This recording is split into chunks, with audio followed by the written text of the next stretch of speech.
perbincangan hangat soal food estate misalnya yang tadi sudah dijawab juga oleh masing-masing tim sukses pasangan calon nomor urut 1, 2, 3 yang siap dibawa ke debat cawapres nanti. Yang ada di layar kaca adalah pengamanan di Jakarta Convention Center karena seperti yang saya bilang hanya 40 menit lagi kita akan sama-sama mendengarkan adu gagasan dari masing-masing calon wakil presiden. Dan pengamanan pun sudah semakin ketat untuk kelancaran acara debat calon wakil presiden kali ini. Kita akan bicara lagi bagaimana persiapan lebih detail dari masing-masing calon wakil presiden masih bersama dengan tim ses dari ketiga cawapres. Ada Daniel Johan, juru bicara Timnas Anies Mohaimin, ada juga Edi Suparno yang merupakan wakil ketua TKN Prabowo Gibran dan Sumantri Suwarno, wakil sekretaris TPN Ganjar Mahfud, dan para pendukungnya semuanya mana suaranya? Masih semangat ya. Semakin tidak sabar. Pertanyaan saya sebelum jeda tadi adalah persiapan para cawapres ini kan tidak hanya bicara soal bagaimana tema yang akan dibahas di debat kali ini, tapi juga bagaimana pembawaan dirinya agar meyakinkan. Karena menguasai tapi di panggung juga tidak bisa menyampaikan dengan baik akan jadi flop. Nah, apa strateginya dari mulai Bung Daniel dulu? Ya, pertama istirahat yang cukup ya, dan alhamdulillah itu sudah dilakukan. Yang kedua, tidak ada kelelahan yang berlebihan, yang penting bisa secara tampil alami, menguasai data, menguasai apa menjadi visi yang ingin dibawa Amin untuk rakyat. Jadi selama ada semangat membawa masyarakat menjadi hidupnya lebih baik, itu akan sangat membantu nanti. Oke, tepuk tangan untuk tadi tim nomor urut 1. Kalau dari Mas Edi gimana untuk Mas Gibran?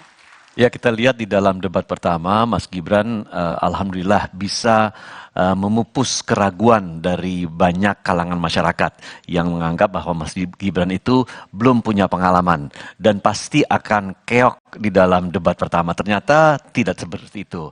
Dan waktu itu rumusnya adalah satu, Mas Gibran, be yourself, jadilah dirimu sendiri gitu. Okay. Dan sekarang pun strateginya tidak berbeda, karena justru yang ingin dilihat masyarakat adalah genuitas daripada Mas Gibran. Dan ini akan ditunjukkan ditambah lagi dengan adanya penguasaan materi oleh Mas Gibran, khususnya di bidang-bidang yang memang memerlukan perhatian yang khusus, seperti masalah energi, transisi energi, masalah lingkungan hidup, sumber daya alam, dan lain-lain. Dan itu akan Mas Gibran kupas secara tuntas dalam debat malam ini. Oke, tepuk tangan juga untuk pasangan nomor urut 2. Sebelum saya lanjut ke Pak Sumantri, ini adalah situasi terkini di Jakarta Convention Center karena informasinya calon wakil presiden nomor urut 3 Mahfud MD sudah tiba terlebih dahulu di Jakarta Convention Center. Ini yang ada di layar kaca Anda. Nah, kalau yang ini juga yang sudah tiba, Anies Mohaimin juga sudah ada di Jakarta Convention Center, sudah tiba di arena debat. Setelah tadi bersama-sama berangkat dari kawasan Senayan, Anies Mohaimin, calon presiden dan calon wakil presiden nomor urut 1 sudah tiba di Jakarta Convention Center. Begitu pula dengan calon wakil presiden nomor urut 3 Mahfud MD yang tadi sudah terlebih dahulu tiba di JCC. Jadi sebentar lagi karena memang waktunya hanya singkat sekali, hampir 30 menit lagi jelang debat, sehingga yang kita nantikan adalah kehadiran masing-masing capres-cawapres. Kenapa perlu hadir segera? Karena agar bisa dimulai tepat waktu debat cawapresnya, dan tentunya sudah tidak sabar ya para calon pemilih ini untuk mendengar ada keseruan apa, adu gagasan apa. Karena setiap debat maupun itu debat capres, debat cawapres selalu ada momen menariknya, adu argumen dari para kandidat inilah yang dinantikan. Ini dia, Anies Mohaimin, capres-cawapres nomor urut 1 sudah tiba di lokasi debat, sudah turun dari mobil dan masuk ke arena debat untuk bersiap-siap. Juga sudah ada undangannya. Kalau tadi menurut informasi dari jurnalis Kompas TV Cindy Permadi yang ada di JCC, bahwa undangan di arena debat ini dibatasi. Hanya sekitar 75 saja yang bisa masuk ke arena debat. Tapi yang tidak bisa nonton ke JCC, jangan khawatir, ada di Kompas TV ya. Kita akan nonton bareng bagaimana nanti jalannya debat keempat calon wakil presiden. Ini dia capres-cawapres nomor urut 1 masuk ke arena debat. Dan di debat kali ini kita akan lihat bagaimana apa saja gagasan yang ditawarkan terkait dengan tema pembangunan berkelanjutan, sumber daya alam, lingkungan hidup, energi, pangan, agraria, masyarakat adat, dan desa. Tadi sudah ada pertanyaan juga dari kawan-kawan mahasiswa, misalnya soal konflik agraria, perlindungan untuk masyarakat adat, ini yang akan dinantikan bagaimana masing-masing calon wakil presiden ini bisa memberikan jawaban yang bisa dimengerti. Tentu saja membumi untuk calon pemilih jadi hal yang paling penting dan juga logis untuk diimplementasikan. Itu nanti akan dinilai oleh para calon pemilih. Kita juga nantikan bagaimana capres-cawapres lainnya, capres-cawapres nomor urut 2 masih kita nantikan juga, Prabowo Subianto dan Gibran Rakabuming Raka. Dan calon wakil presiden nomor urut 3 juga Mahfud MD sudah ada di lokasi. Jadi yang kami tampilkan di layar kaca Anda saudara adalah gambar-gambar terbaru. Kami terus menampilkan gambar-gambar terbaru dan ini sebelumnya saat Cawapres Mahfud MD sudah tiba sebelum Anies Mohaimin tiba di JCC. Jadi yang kami tampilkan adalah gambar-gambar terkini bagaimana Capres-Cawapres pergerakannya sampai ke JCC. Jadi yang masih kita nantikan adalah Capres nomor urut 3 Ganjar Pranowo dan Capres nomor urut 2 Prabowo Subianto beserta Cawapres nomor urut 2 Gibran Rakabuming Raka yang masih kita nantikan kehadirannya. Tadi saya sambung dulu ke Mas Supantri, ke Pak Sumantri, karena belum dapat giliran nih. Gimana taktiknya agar bisa menyampaikan ini dengan baik? Oke, pertama-tama situasi kita sedang sangat fresh karena kita baru saja mendapat dukungan dari Slank, salah satu grup musik terbesar dengan pengikut yang sangat luas di Indonesia. Ini menambah semangat kita untuk debat hari ini. Kemudian terkait bagaimana taktik debat. Jadi kita merasa bahwa debat Capres-Cawapres adalah unjuk bagaimana pemimpin tertinggi eksekutif di Indonesia akan mengeksekusi kebijakan. Baik. Jadi yang akan kita sampaikan adalah soal strategi pembangunan, soal filosofi kebijakan. Pak Mahfud tidak akan sama sekali terjebak kepada istilah-istilah rumit yang sudah pernah dilakukan oleh Mas Gibran tentang apa namanya carbon capture and storage, SGI atau sego, gudeg, iwak, pecel atau apa ini. Tetapi kita akan fokus kepada substansi kebijakan. Fokus substansi ya, kita tahan dulu di situ. Kita akan bahas lagi bagaimana perkembangan terkini di JCC usai jeda di jelang debat calon wakil presiden 2024.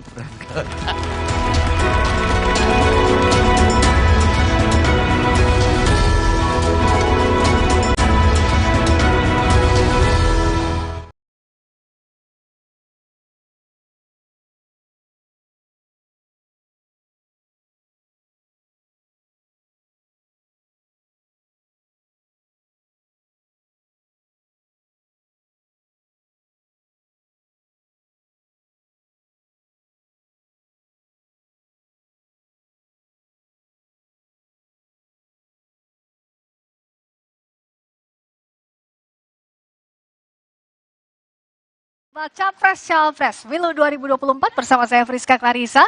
Hanya 40 menit lagi jelang debat calon wakil presiden. Kita lihat bagaimana pergerakan masing-masing pasangan calon. Yang ada di kiri layar Anda adalah Capres nomor urut 1 Anies Baswedan bersama dengan Cawapresnya Mohaimin Iskandar yang saat ini menuju ke area JCC Jakarta Convention Center Senayan untuk mengikuti debat keempat Cawapres. Di kanan layar Anda adalah situasi terkini di Jakarta Convention Center. Sudah ada tim ses dari masing-masing pasangan calon. Kita tinggal menunggu kehadiran kandidat di JCC. Tadi Capres nomor urut 2 Prabowo Subianto sudah berada di kediamannya dan menantikan Cawapres nomor urut 2 Gibran Rakabuming Raka untuk nantinya juga berangkat menuju ke JCC. Sementara calon wakil presiden nomor urut 3 Mahfud MD sudah menuju ke JCC dan Capres nomor urut 3 Ganjar Pranowo sedang perjalanan tadi setelah dari Jawa Timur juga akan nanti langsung ke Jakarta Convention Center. Ini adalah debat keempat pemilihan presiden dan kesempatan kedua bagi calon wakil presiden untuk adu gagasan. Ada sejumlah tantangan yang harus dijawab oleh masing-masing cawapres terkait dengan tema hari ini, yakni pembangunan berkelanjutan, sumber daya alam, lingkungan hidup, energi, pangan, agraria, masyarakat adat, dan desa. Soal bagaimana kesiapan masing-masing calon wakil presiden sejak masa kampanye beberapa hari lalu juga kami sudah menemui masing-masing calon presiden dan calon wakil presiden, termasuk juga hari ini cawapres nomor urut 1 misalnya Muhaimin Iskandar menyebutkan bahwa persiapannya adalah mempelajari materi terkait dengan tema debat keempat hari ini. Sementara calon wakil presiden nomor urut 2 Gibran Rakabuming Raka menyebut bahwa minta didoakan agar debat keempat ini berjalan lancar, sementara cawapres nomor urut 3 Mahfud MD menyebutkan bahwa sudah siap juga menghadapi debat, tidak ada persiapan khusus, tapi capres nomor urut 3 Ganjar Pranowo menambahkan bahwa akan menyampaikan soal politik pupuk, salah satu yang di-highlight di debat kali ini. Tadi juga di jelang debat cawapres kita sudah sama-sama membahas apa yang akan dibawa, ide apa yang akan dibawa ke debat kali ini, misalnya soal pangan agraria, ini yang jadi perbincangan hangat soal food estate misalnya yang tadi sudah dijawab juga oleh masing-masing tim sukses pasangan calon nomor urut 1, 2, 3 yang siap dibawa ke debat cawapres nanti. Yang ada di layar kaca adalah pengamanan di Jakarta Convention Center, karena seperti yang saya bilang hanya 40 menit lagi kita akan sama-sama mendengarkan adu gagasan dari masing-masing calon wakil presiden. Dan pengamanan pun sudah semakin ketat untuk kelancaran acara debat calon wakil presiden kali ini. Kita akan bicara lagi bagaimana persiapan lebih detail dari masing-masing calon wakil presiden, masih bersama dengan tim ses dari ketiga cawapres. Ada Daniel Johan, juru bicara Timnas Anies Muhaimin, ada juga Edi Suparno yang merupakan wakil ketua TKN Prabowo Gibran, dan Sumantri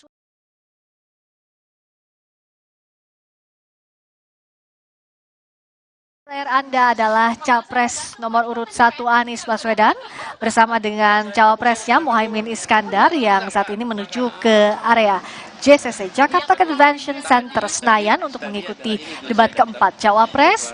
Di kanan layar Anda adalah situasi terkini di Jakarta Convention Center. Sudah ada tim ses dari masing-masing pasangan calon, kita tinggal menunggu kehadiran kandidat di JCC.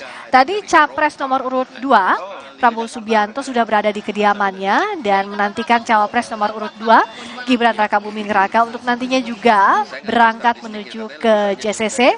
Sementara calon wakil presiden nomor urut 3 Mahfud MD sudah menuju ke JCC.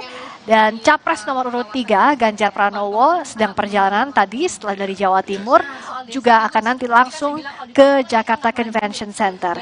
Ini adalah debat keempat pemilihan presiden dan kesempatan kedua bagi calon wakil presiden untuk adu gagasan. Ada sejumlah tantangan yang harus dijawab oleh masing-masing cawapres terkait dengan tema hari ini, yakni pembangunan berkelanjutan, sumber daya alam, lingkungan hidup, energi, pangan, agraria, masyarakat adat, dan desa. Soal bagaimana kesiapan capres-cawapres nomor urut 1 Anies Baswedan Muhaimin Iskandar dan cawapres nomor urut 3 Mahfud MD yang masih kita nantikan kehadirannya, capres nomor urut 3 Ganjar Pranowo serta capres-cawapres nomor urut 2 Prabowo Subianto dan Gibran Rakabuming Raka.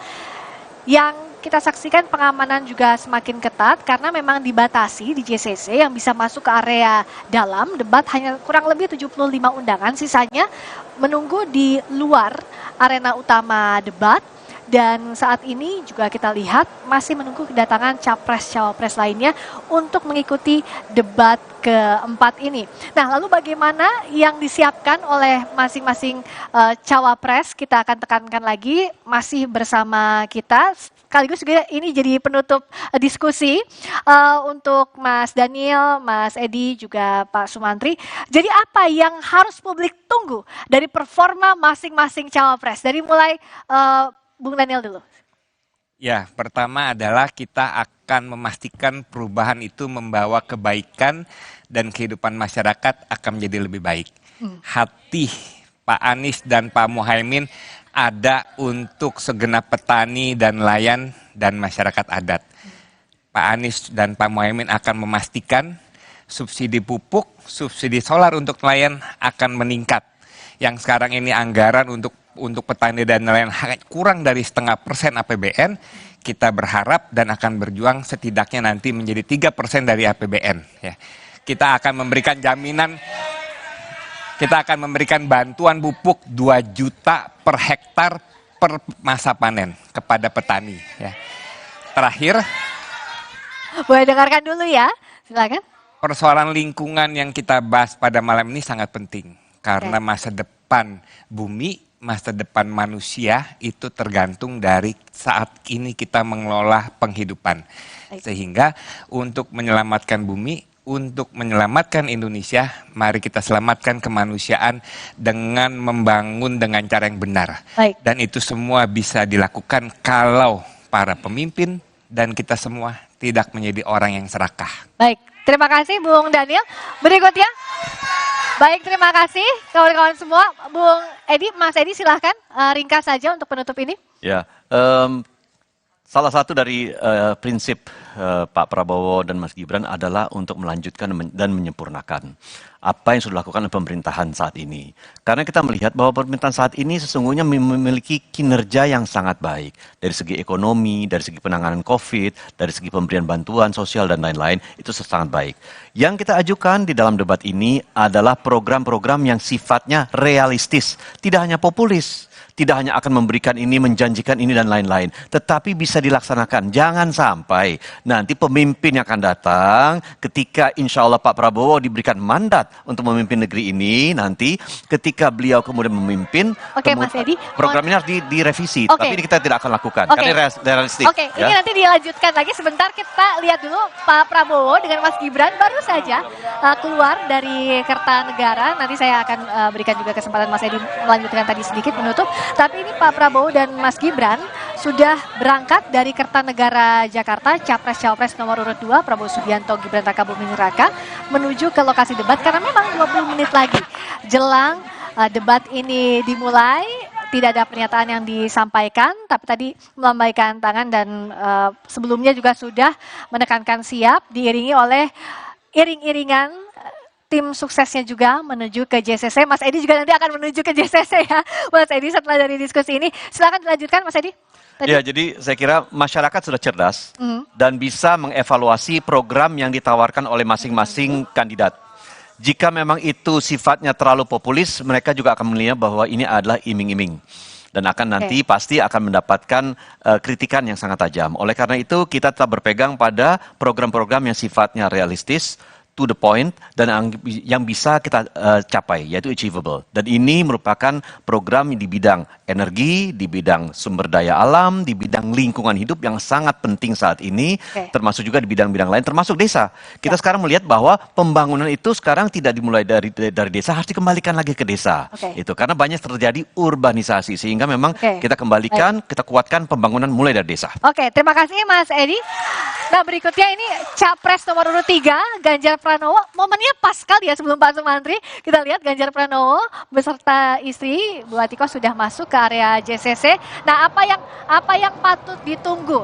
Tadi seperti narasumber lainnya, boleh ringkas juga Pak Sumantri? Oke, ini pesan paling penting untuk adik-adik mahasiswa dan anak muda. Jadi topik debat pada malam hari ini sangat penting karena apa?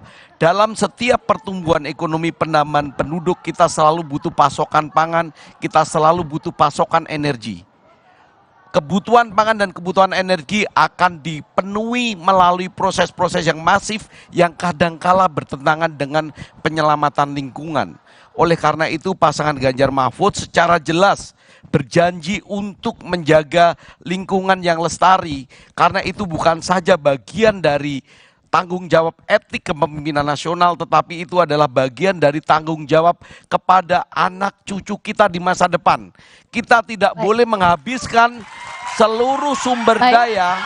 Tunggu, tenang dulu. Kita tidak boleh menghabiskan seluruh sumber daya yang dimiliki bangsa ini untuk melayani pemenuhan kebutuhan generasi ini. Kita harus menjaga kelestarian lingkungan yang akan kita wariskan kepada anak cucu kita. Yang kedua, pasangan Ganjar Mahfud ingin memastikan bahwa dalam setiap program pembangunan tidak ada kelompok yang tertinggal. Dan malam hari ini ada khusus subtopik mengenai masyarakat adat. Kita ingin Oke. memastikan masyarakat adat yang jumlahnya hampir 70 juta Oke. dilindungi hak-haknya dalam proses pembangunan nasional. Baik. Demikian. Terima kasih. Tepuk tangan untuk paslon nomor urut 1, 2, dan 3. Terima kasih. Terima kasih sudah hadir Bung Daniel Johan. Terima kasih Mas Edi Suparno. Terima kasih juga Pak Sumantri Suwarno. Tepuk tangan untuk para tim ses yang tadi sudah berdiskusi.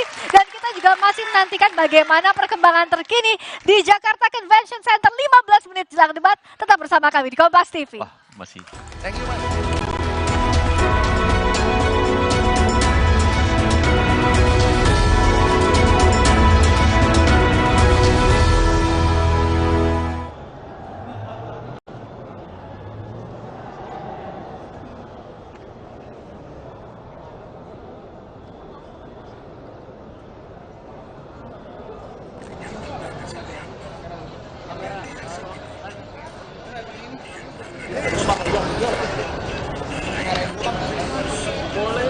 Apa?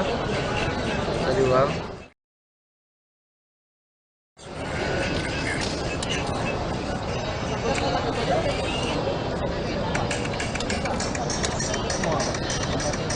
Sorry lagi ke drum. Ini remote aja. Ragu lah. Oh lu pada ragu. Oh 5 ya?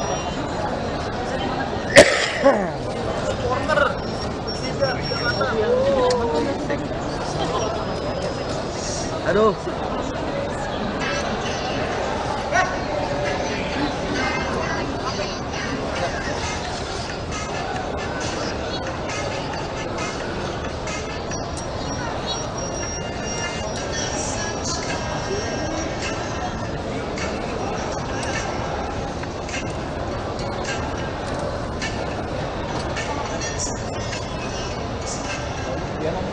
JDM apa mau?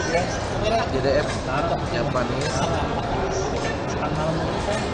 Manis domestik. Iya, market ya.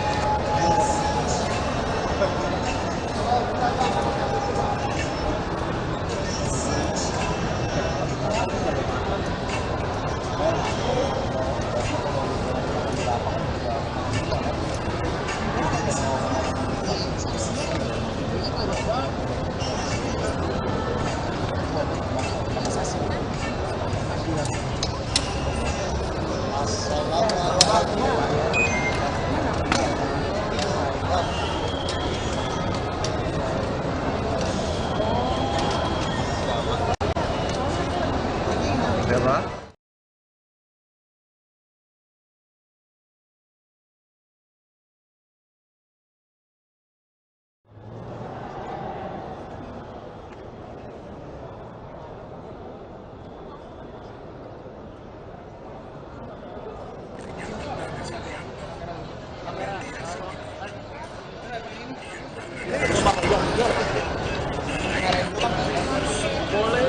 Apa? Tadi ulang.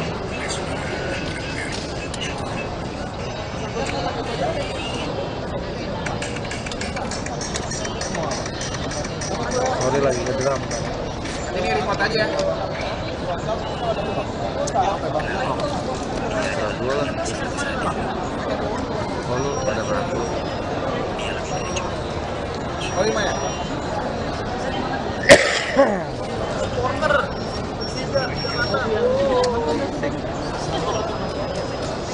Aduh.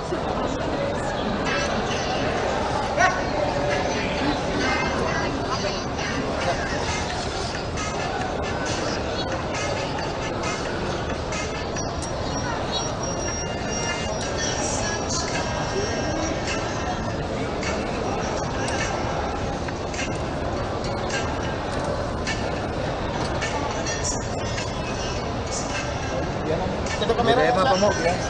JDM yang manis. Manis domestik.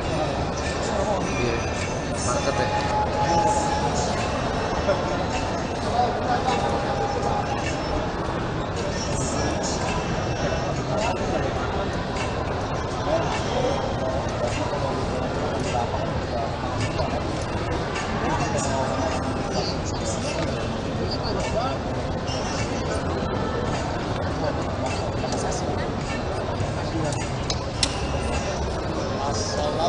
Siapa?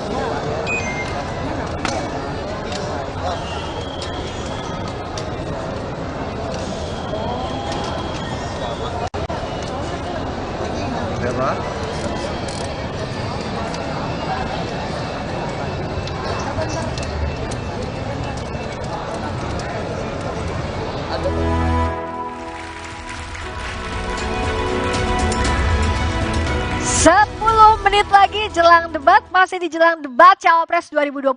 Saya minta mana tepuk tangannya masing-masing paslon. Mana pendukung paslon nomor urut 1? Suaranya?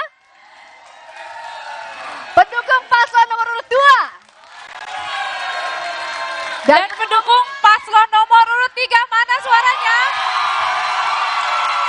Ini memang ya Friska ya, sejak sore sampai malam ini luar biasa ya, energinya 100% ya. Ini kayaknya nggak serak-serak ya di sini. Iya, karena energinya semakin besar, semakin penasaran. Kita lihat juga bagaimana di Jakarta Convention Center bahwa Capres-Cawapres nomor urut 1, Anies Baswedan, Muhaimin Iskandar sudah tiba di lokasi. Kita juga masih menantikan sebentar lagi Capres nomor urut 2, Prabowo Subianto dan Gibran Rakabuming Raka yang akan segera tiba. Dan Capres-Cawapres nomor urut 3, yakni Ganjar Pranowo dan Mahfud MD sudah tiba di JCC. Artinya sebentar lagi ya Audrey, kita akan menantikan debat keempat Pilpres yang akan diikuti para calon wakil presiden. Ya, dan ini karena merupakan juga arena pertarungan terakhir ya bagi calon wakil presiden di Betul. dalam debat. Karena ini sudah memasuki debat keempat, debat terakhir untuk calon wakil presiden.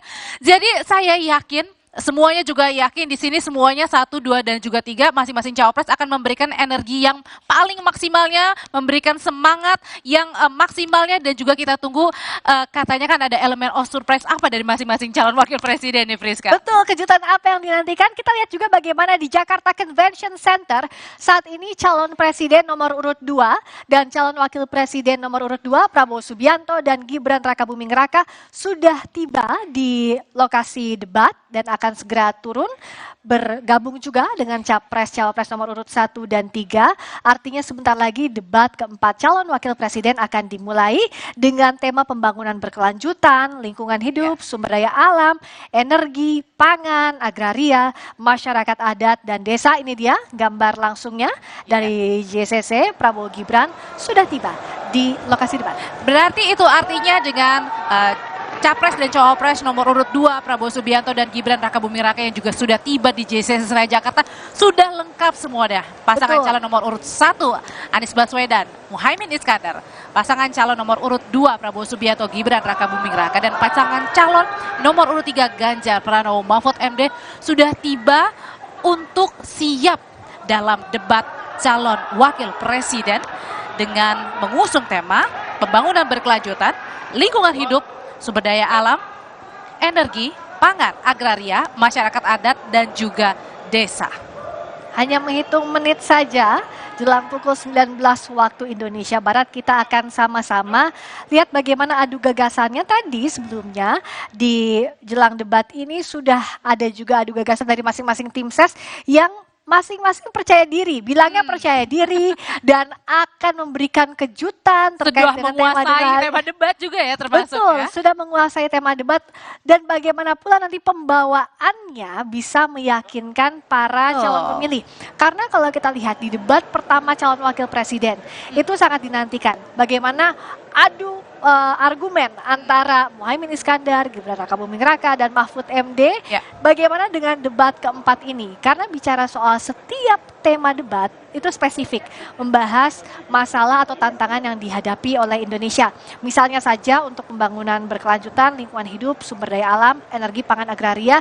Tadi perdebatan muncul soal food estate. Sudah disampaikan bagaimana pandangan paslon nomor urut 1, 2, 3. Juga konflik agraria dan masyarakat adat juga punya kebijakan dan regulasi yang disiapkan oleh masing-masing pasangan calon. Ini yang kita nantikan di panggung debat. Ya, karena tentunya pada endingnya atau akhirnya adalah ini menentukan masyarakat akan memilih siapa di tanggal 14 Februari 2024. Nah, ini kita akan flashback sejenak ya. Ini yang sudah datang adalah sudah tiba di JCC adalah pasangan nomor urut 1 Anies Baswedan dan juga Muhaimin Iskandar ditemani sang istri.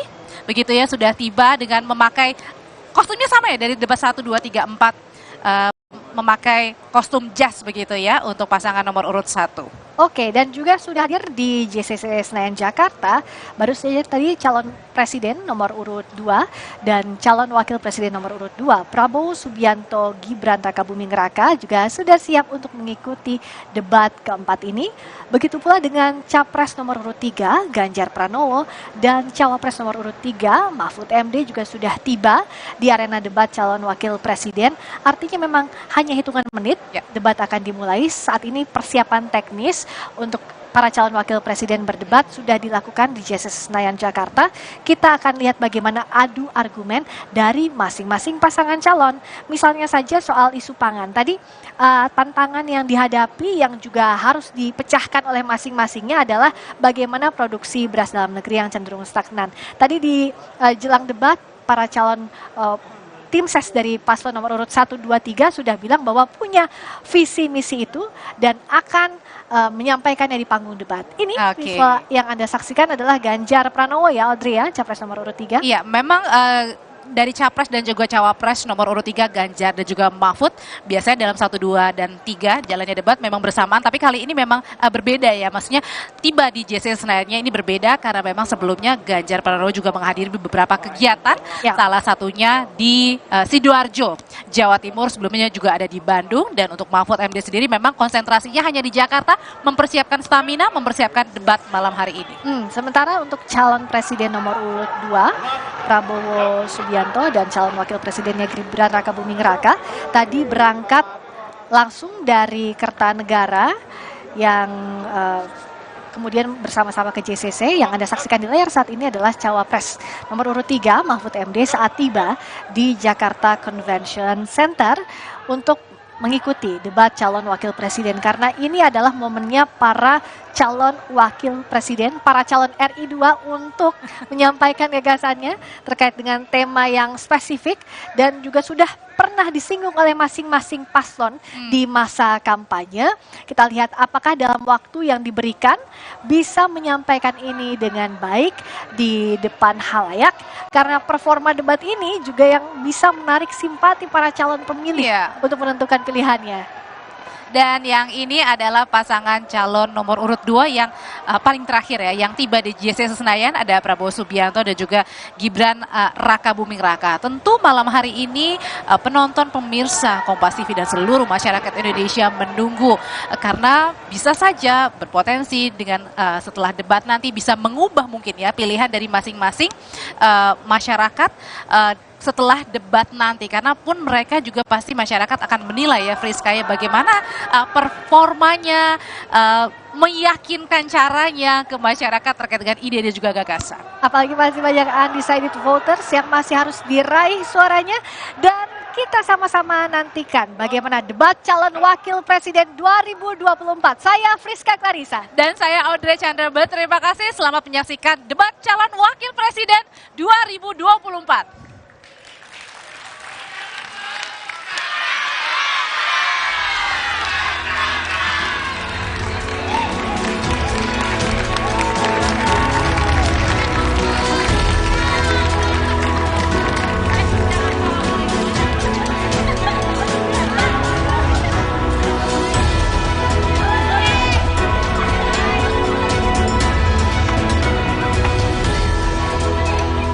Terima kasih Anda telah menyaksikan jelang debat keempat calon wakil presiden yang dipersembahkan oleh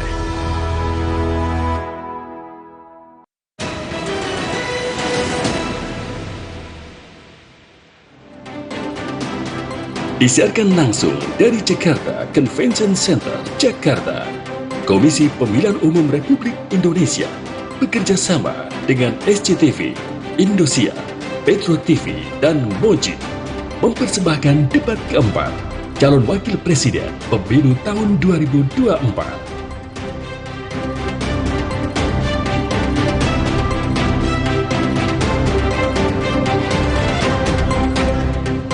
Selamat malam, saya Jati Dharma. Saya Fitri Megantara. Dan saya Sheila Purnama.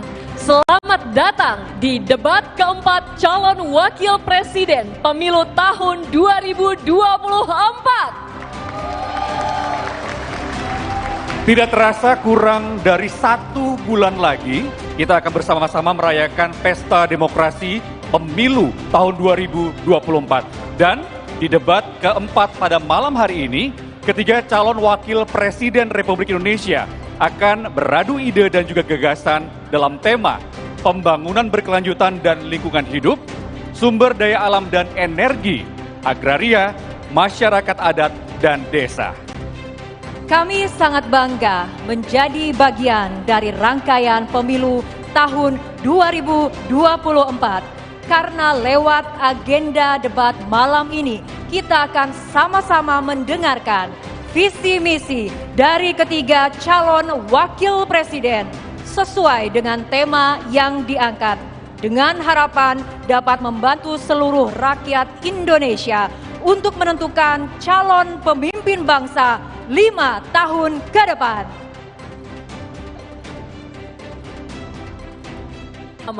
Selamat datang di debat keempat calon wakil presiden pemilu tahun 2024. Tidak terasa kurang dari 1 bulan lagi, kita akan bersama-sama merayakan Pesta Demokrasi Pemilu tahun 2024. Dan di debat keempat pada malam hari ini, ketiga calon wakil Presiden Republik Indonesia akan beradu ide dan juga gagasan dalam tema pembangunan berkelanjutan dan lingkungan hidup, sumber daya alam dan energi, agraria, masyarakat adat, dan desa. Kami sangat bangga menjadi bagian dari rangkaian pemilu tahun 2024. Karena lewat agenda debat malam ini, kita akan sama-sama mendengarkan visi misi dari ketiga calon wakil presiden sesuai dengan tema yang diangkat dengan harapan dapat membantu seluruh rakyat Indonesia untuk menentukan calon pemimpin bangsa 5 tahun ke depan.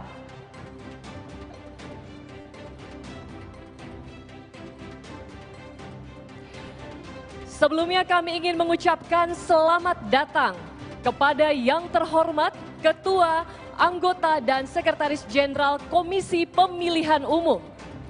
Tentunya tidak lupa kami ucapkan selamat datang kepada pimpinan partai politik, pimpinan kementerian lembaga, dan seluruh tamu undangan serta rekan-rekan media yang telah hadir dan meliput acara malam hari ini. Baik, tentunya kita masih akan menantikan debat keempat ini akan berlangsung dan semua ini tentu sudah dipersiapkan. Dan ini menjadi sebuah hal yang ditunggu-tunggu tentunya bagi masyarakat, bagi kita semua. Karena dari 5 agenda debat yang diadakan oleh Komisi Pemilihan Umum, tentunya ini merupakan debat yang sebentar lagi mau selesai ya. Sudah keempat, tinggal satu lagi. Tersisa satu adalah debat terakhir untuk cawapres yang melibatkan calon wakil presiden. Tentunya ini sangat ditunggu sekali dengan tema yang akan diangkat pada malam hari ini mengenai pembangunan berkelanjutan dan lingkungan hidup, sumber daya alam dan energi, pangan, agraria, masyarakat adat, dan desa. Tentunya sangat kita tunggu sekali bagaimana visi, misi, dan adu argumentasi dan gagasan nantinya. Tentunya besar harapan kami agar debat malam hari ini dapat berlangsung dengan aman, nyaman, dan kondusif. Sesuai dengan beberapa pesan tentang safety briefing yang sudah kita berikan sebelumnya. Mudah-mudahan itu dapat membantu kelancaran debat malam hari ini. Baik, Bapak, Ibu hadirin dan pemirsa, kita akan mengundang pasangan calon presiden dan calon wakil presiden pemilu 2024. Inilah pasangan calon presiden dan calon wakil presiden nomor urut 1, Bapak Haji Anies Rashid Baswedan PhD dan Bapak Dr. Honoris Causa Haji Abdul Muhaimin Iskandar.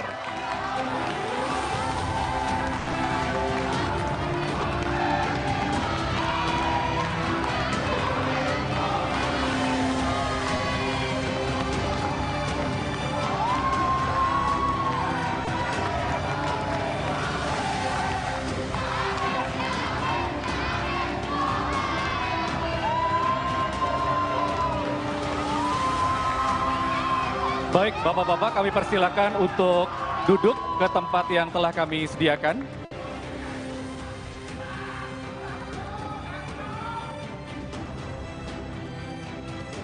Selanjutnya, inilah pasangan calon presiden dan calon wakil presiden nomor urut 2, Bapak Haji Prabowo Subianto dan Bapak Gibran Rakabuming Raka.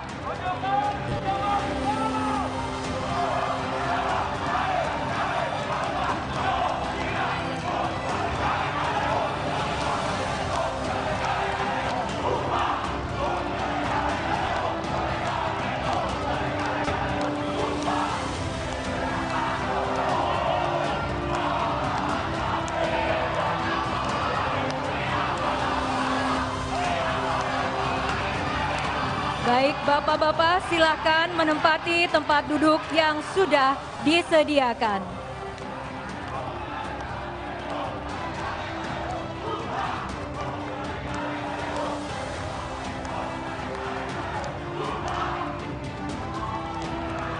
Dan inilah pasangan calon presiden dan wakil presiden nomor urut 3, Bapak Haji Ganjar Pranowo SHMIP dan Bapak Profesor Dr. Haji Muhammad Mahfud MD.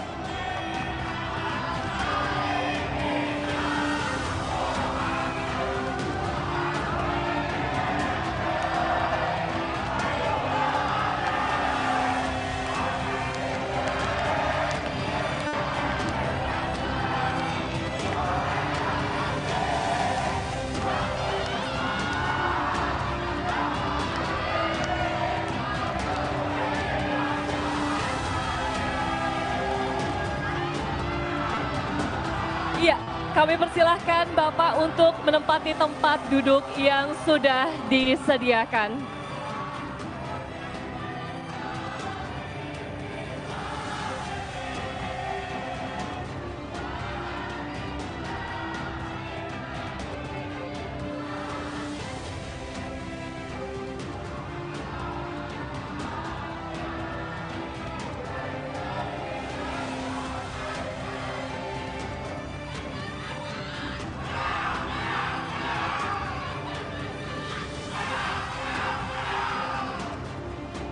Baik, untuk mengawali acara debat pada malam hari ini, kami mohon ketiga pasangan calon presiden dan wakil presiden, serta seluruh hadirin untuk berdiri dan menyanyikan lagu kebangsaan Indonesia Raya.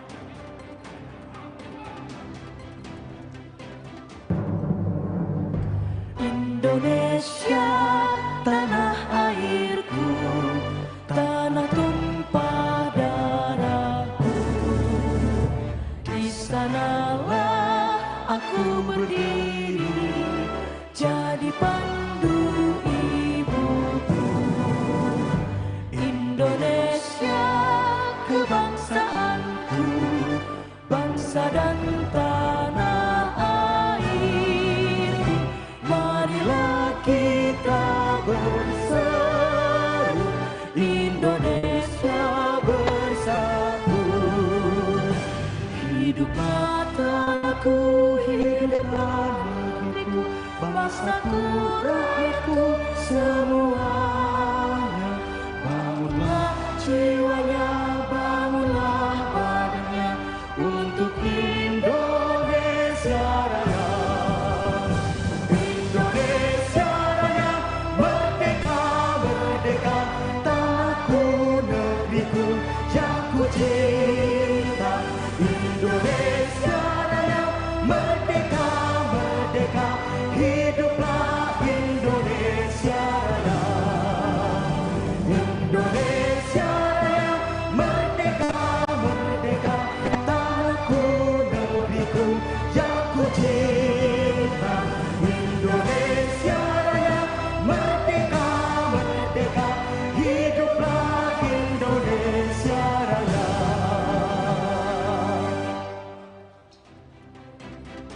Baik, Bapak, Ibu, dan hadirin sekalian, kami mohon untuk tetap berdiri dan bersama-sama menyanyikan jingle pemilu.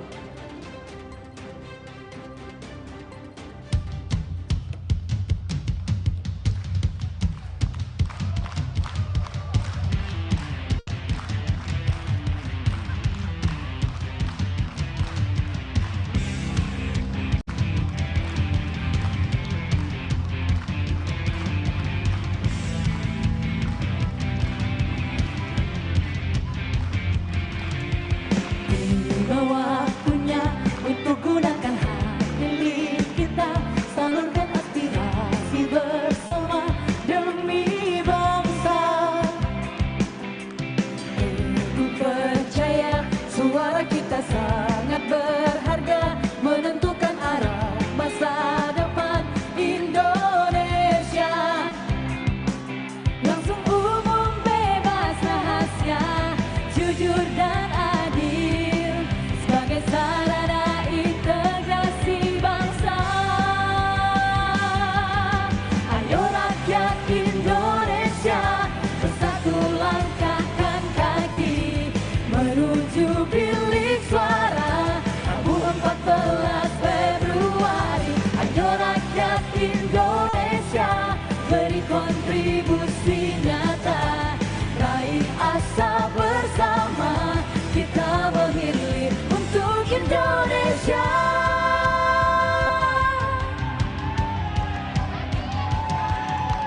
Tiba waktunya untuk gunakan hak pilih kita, salurkan aspirasi bersama demi bangsa. Teguh percaya suara kita sangat berharga menentukan arah masa depan Indonesia. Langsung umum bebas rahasia, jujur dan adil sebagai sarana integrasi bangsa. Ayo rakyat Indonesia bersatu langkahkan kaki menuju bilik suara Rabu 14 Februari. Ayo rakyat Indonesia beri kontribusi nyata, raih asa bersama, kita memilih untuk Indonesia.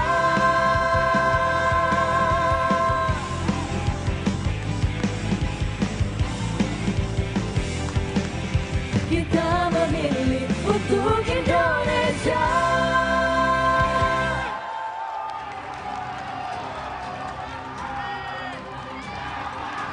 Bapak Ibu hadirin sekalian, kami persilahkan untuk duduk kembali.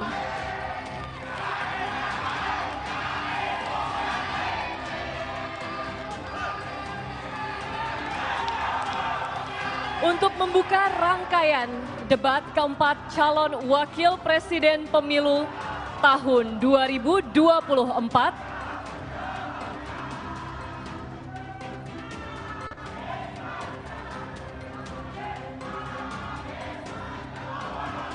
Baik, kami minta harap tenang terlebih dahulu, teman-teman. Kita akan memulai acara debat malam hari ini. Terima kasih. baik Bapak Ibu sekalian, untuk membuka rangkaian debat keempat calon wakil presiden pemilu tahun 2024, mari kita dengarkan sambutan. Dilanjutkan dengan doa dari Bapak Hashim Asyari selaku Ketua Komisi Pemilihan Umum. Kami persilahkan.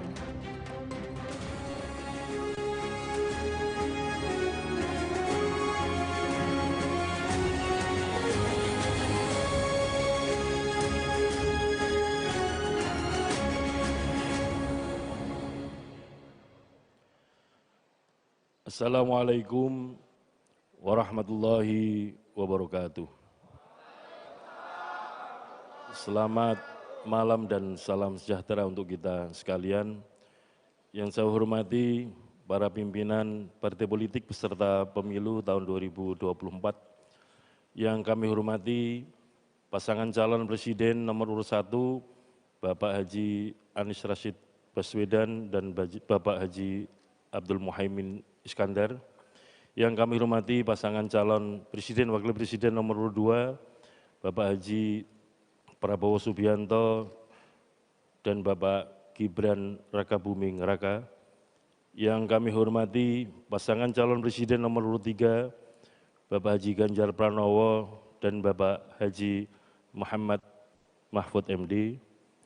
Yang kami hormati pimpinan Komisi 2 DPR RI, yang kami hormati rekan-rekan penyelenggara pemilu, para anggota KPU beserta Sekjen KPU, Ketua dan para anggota Bawaslu, Ketua dan para anggota DKPP, yang kami hormati Bapak Ibu panelis yang telah membantu KPU untuk menyusun daftar pertanyaan untuk debat calon wakil presiden Bapak Ibu saudara sekalian, hadirin para pemirsa televisi yang berbahagia. Pertama-tama marilah kita memanjatkan puji syukur kehadirat Allah SWT, Tuhan yang Maha Kuasa yang senantiasa melimpahkan rahmat dan nikmat kepada kita sekalian, sehingga kita dapat bertemu di sini dalam silaturahim kepemiluan dalam rangka untuk menghadiri dan menyaksikan debat keempat calon wakil presiden pemilu tahun 2024. Bapak Ibu yang kami hormati, pada kesempatan nanti debat yang keempat yang akan dilaksanakan oleh para calon wakil presiden kita mengangkat tema pembangunan berkelanjutan dan lingkungan hidup, energi dan sumber daya alam, pangan, agraria, masyarakat adat, dan desa. Semoga apa nanti jadi tema dalam perdebatan ini membuka wawasan kita, terutama para pemilih, untuk bisa mengetahui cara pandang, visi, misi, program kerja yang akan dikerjakan oleh masing-masing pasangan calon.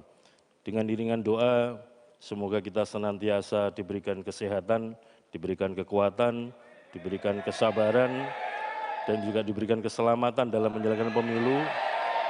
Dan tentu saja semua yang kita kerjakan ini tiada lain dan tiada bukan dalam rangka untuk mencari ridho dan rahmat dari Allah SWT, Tuhan yang Maha Kuasa. Mari kita sejenak bersama-sama berdoa sesuai dengan agama dan keyakinan kita masing-masing. Berdoa mulai.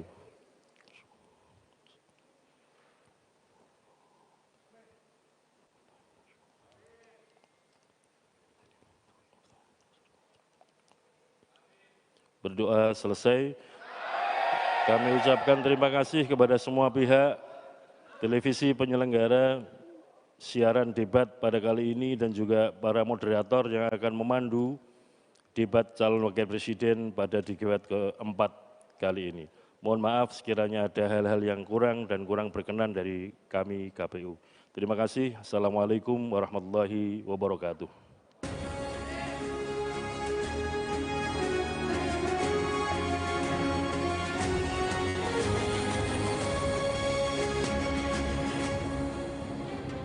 Bapak, Ibu, dan seluruh hadirin, pada debat keempat calon wakil presiden malam hari ini, sudah ada 11 panelis bersama kami. Dimohon kepada para panelis untuk berdiri saat namanya kami sebutkan. Profesor Dr. Insinyur Abrar Saleng SH.MH, Ahli Hukum Agraria dan Sumber Daya Alam, Universitas Hasanuddin, dan Dewan Pakar Perhimpunan Ahli Pertambangan Indonesia, Perhapi Pusat. Dr. Ari Sujito, Ahli Sosiologi Pedesaan, Dosen Fakultas Ilmu Sosial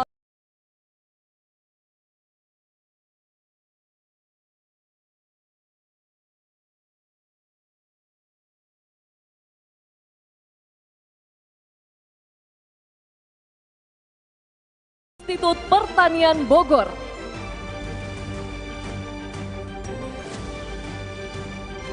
Dewi Kartika, Sekretaris Jenderal Konsorsium Pembaruan Agraria, Ahli Agraria.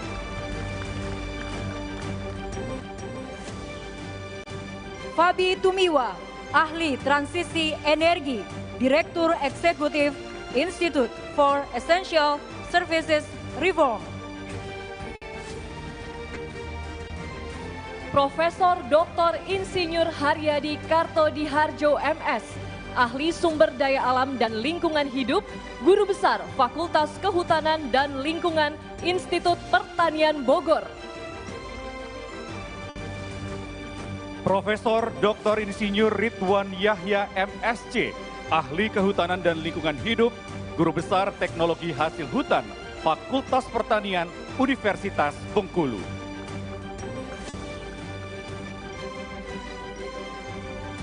Ruka Sombolinggi, SP, MA, Sekretaris Jenderal Aliansi Masyarakat Adat Nusantara, Ahli Masyarakat Adat. Profesor Sudarto P. Hadi PhD, pakar manajemen lingkungan, Rektor Universitas Diponegoro 2010 sampai 2015. Profesor Dr. Sulistiyowati Irianto, Guru Besar Antropologi Hukum, Fakultas Hukum Universitas Indonesia, Ahli Hukum dan Masyarakat, Hukum dan Gender. Insinyur Tubagus Furkon Sofani, MA PhD, Ahli Perencanaan Wilayah dan Perdesaan, Institut Teknologi Bandung.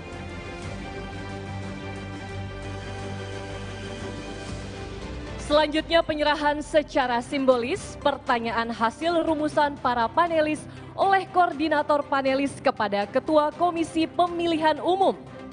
Kami persilahkan Ketua Komisi Pemilihan Umum Bapak Hashim Asyari dan Bapak Arif Satya, koordinator panelis untuk naik ke atas panggung.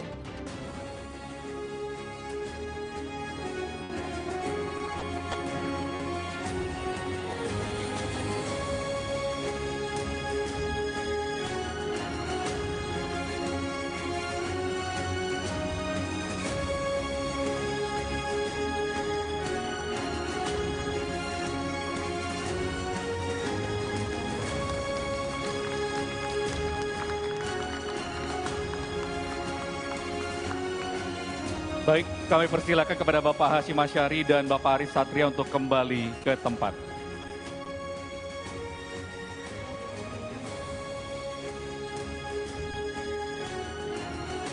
Hadirin dan pemirsa, debat keempat calon wakil presiden pemilu tahun 2024 akan segera dimulai. Mari kita sambut moderator yang akan memandu jalannya debat malam hari ini. Retno Pinasti dan Zilvia Iskandar. Sheila Purnama, Jati Dharma, dan Fitri Megantara. Terima kasih. Selamat malam hadirin dan pemirsa. Sebelum kita memulai debat keempat calon wakil presiden pemilu tahun 2024 ini, ada sejumlah tata tertib yang wajib ditaati dan sekaligus juga menjadi komitmen bersama yang harus diikuti oleh para hadirin yang ada di sini maupun juga para calon wakil presiden yang akan berdebat pada malam hari ini. Kita simak bersama tata tertib debat berikut ini. Ketentuan debat. Tata tertib sebelum debat. Pakaian yang digunakan adalah bebas, sopan, dan rapi. Setiap tamu undangan harus menjaga ketertiban, keamanan, serta kebersihan dan tidak membawa barang-barang yang dilarang serta dapat membahayakan orang lain di lokasi debat. Yang dapat memasuki area debat hanya nama-nama yang sudah terdaftar dan memiliki undangan debat. Untuk pengantar atau pendamping tamu VIP hanya diperbolehkan mengantar ke area debat. Tim kampanye pasangan calon menempatkan petugas yang dapat menjaga ketertiban dan keamanan selama debat berlangsung. Di dalam area debat, pendukung tidak diperkenankan membawa bahan kampanye dan alat peraga kampanye kecuali atribut yang melekat di tubuh. Selama acara debat berlangsung, tamu undangan wajib menjaga ketertiban dan tidak meneriakkan yel-yel atau slogan, serta melakukan intimidasi dalam bentuk ucapan maupun tindakan kepada pendukung pasangan calon, moderator, dan panelis. Selama debat berlangsung, handphone atau alat komunikasi dalam kondisi hening dan dilarang mengaktifkan flashlight.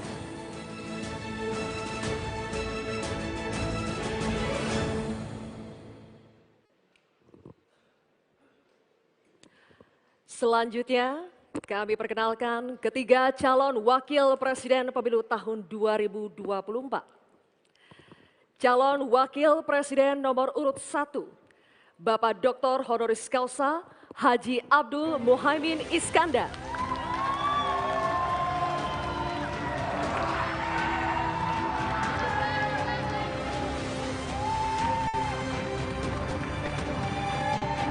Berikutnya, calon wakil presiden nomor urut 2, Bapak Gibran Rakabuming Raka.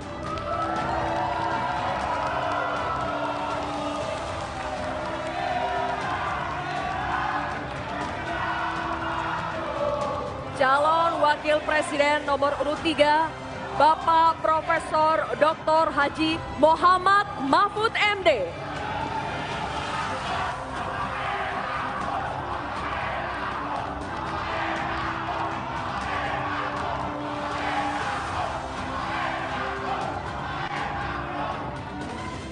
Dan sekarang kami undang ketiga calon wakil presiden untuk menuju ke podium masing-masing.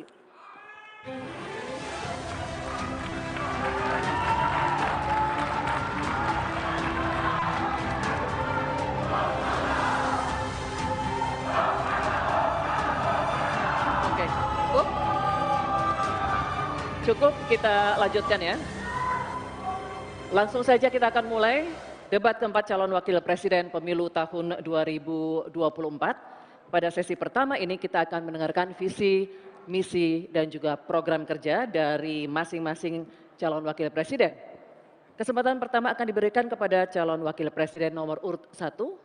Kami persilakan Bapak Muhaimin Iskandar untuk menyampaikan visi, misi, dan program kerjanya. Waktu Bapak 4 menit dimulai dari saat Bapak berbicara. Silakan. Assalamualaikum warahmatullahi wabarakatuh. Selamat malam, salam sejahtera untuk kita semua. Hadratus Syekh Ki Hasyim Asy'ari, pendiri Nahdlatul Ulama mengatakan, petani adalah penolong negeri. Akan tetapi, hari ini kita menyaksikan negara dan pemerintah abai terhadap nasib petani dan nelayan kita. Hari ini kita menyaksikan bukti bahwa hasil sensus pertanian BPS menunjukkan bahwa 10 tahun terakhir ini telah terjadi jumlah petani rumah tangga petani gurem berjumlah hampir 3 juta. Ini artinya 16 juta rumah tangga petani hanya memiliki tanah setengah hektar. Sementara ada seseorang yang memiliki tanah 500.000 hektar sebagai kekuasaan yang diberikan negara kepadanya. Di sisi yang lain kita sangat prihatin. Upaya pengadaan pangan nasional dilakukan melalui food estate. Food estate terbukti mengabaikan petani kita, meninggalkan masyarakat adat kita, menghasilkan konflik agraria dan bahkan merusak lingkungan kita. Ini harus dihentikan. Saudara-saudara sekalian, krisis iklim terjadi dan kita menyaksikan bencana ekologi terjadi di mana-mana. Negara harus serius mengatasinya. Tidak hanya mengandalkan proyek giant sea wall yang tidak mengatasi masalahnya. Kita harus sadar bahwa krisis iklim, krisis iklim harus dimulai dengan etika. Sekali lagi etika. Etika lingkungan. Etika lingkungan ini intinya adalah keseimbangan antara manusia dan alam. Tidak menang-menangan, seimbang manusia dan alam. Akan tetapi kita menyaksikan bahwa kita tidak seimbang di dalam melaksanakan pembangunan kita. Kita melihat ada yang namanya krisis iklim tidak diatasi dengan serius. Bahkan kita ditunjukkan anggaran mengatasi krisis iklim jauh di bawah anggaran sektor-sektor lainnya. Hadirin saudara sekalian setanah air yang saya cintai. Dengan kesadaran ini, maka kita harus kembali bahwa pembangunan nasional, bahwa kebijakan nasional harus berpijak kepada yang namanya keadilan. Keadilan iklim, keadilan ekologi, keadilan antar generasi, keadilan agraria, dan tentu keadilan sosial.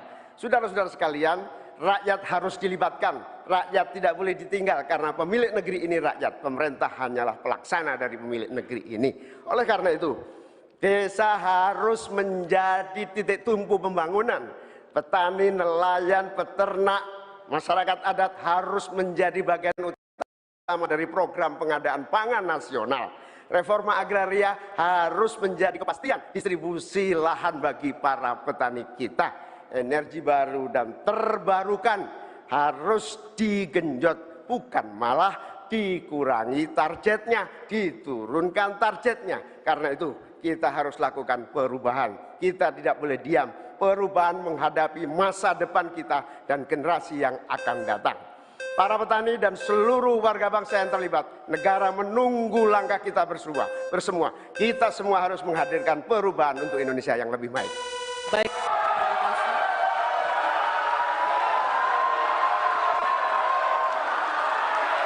Cukup. Bapak Ibu cukup. Nanti kita berikan waktu di terakhir ya. Kita lanjutkan Bapak Ibu ya. Tenang. Baik, terima kasih Bapak Muhaimin Iskandar. Selanjutnya, kami persilakan calon wakil presiden nomor urut 2, Bapak Gibran Rakabuming Raka untuk menyampaikan visi, misi, dan program kerja. Waktu Bapak 4 menit dimulai ketika Bapak berbicara. Assalamualaikum warahmatullahi wabarakatuh. Salam sejahtera, Shalom, Om Swastiastu, Namo Buddhaya, salam kebajikan.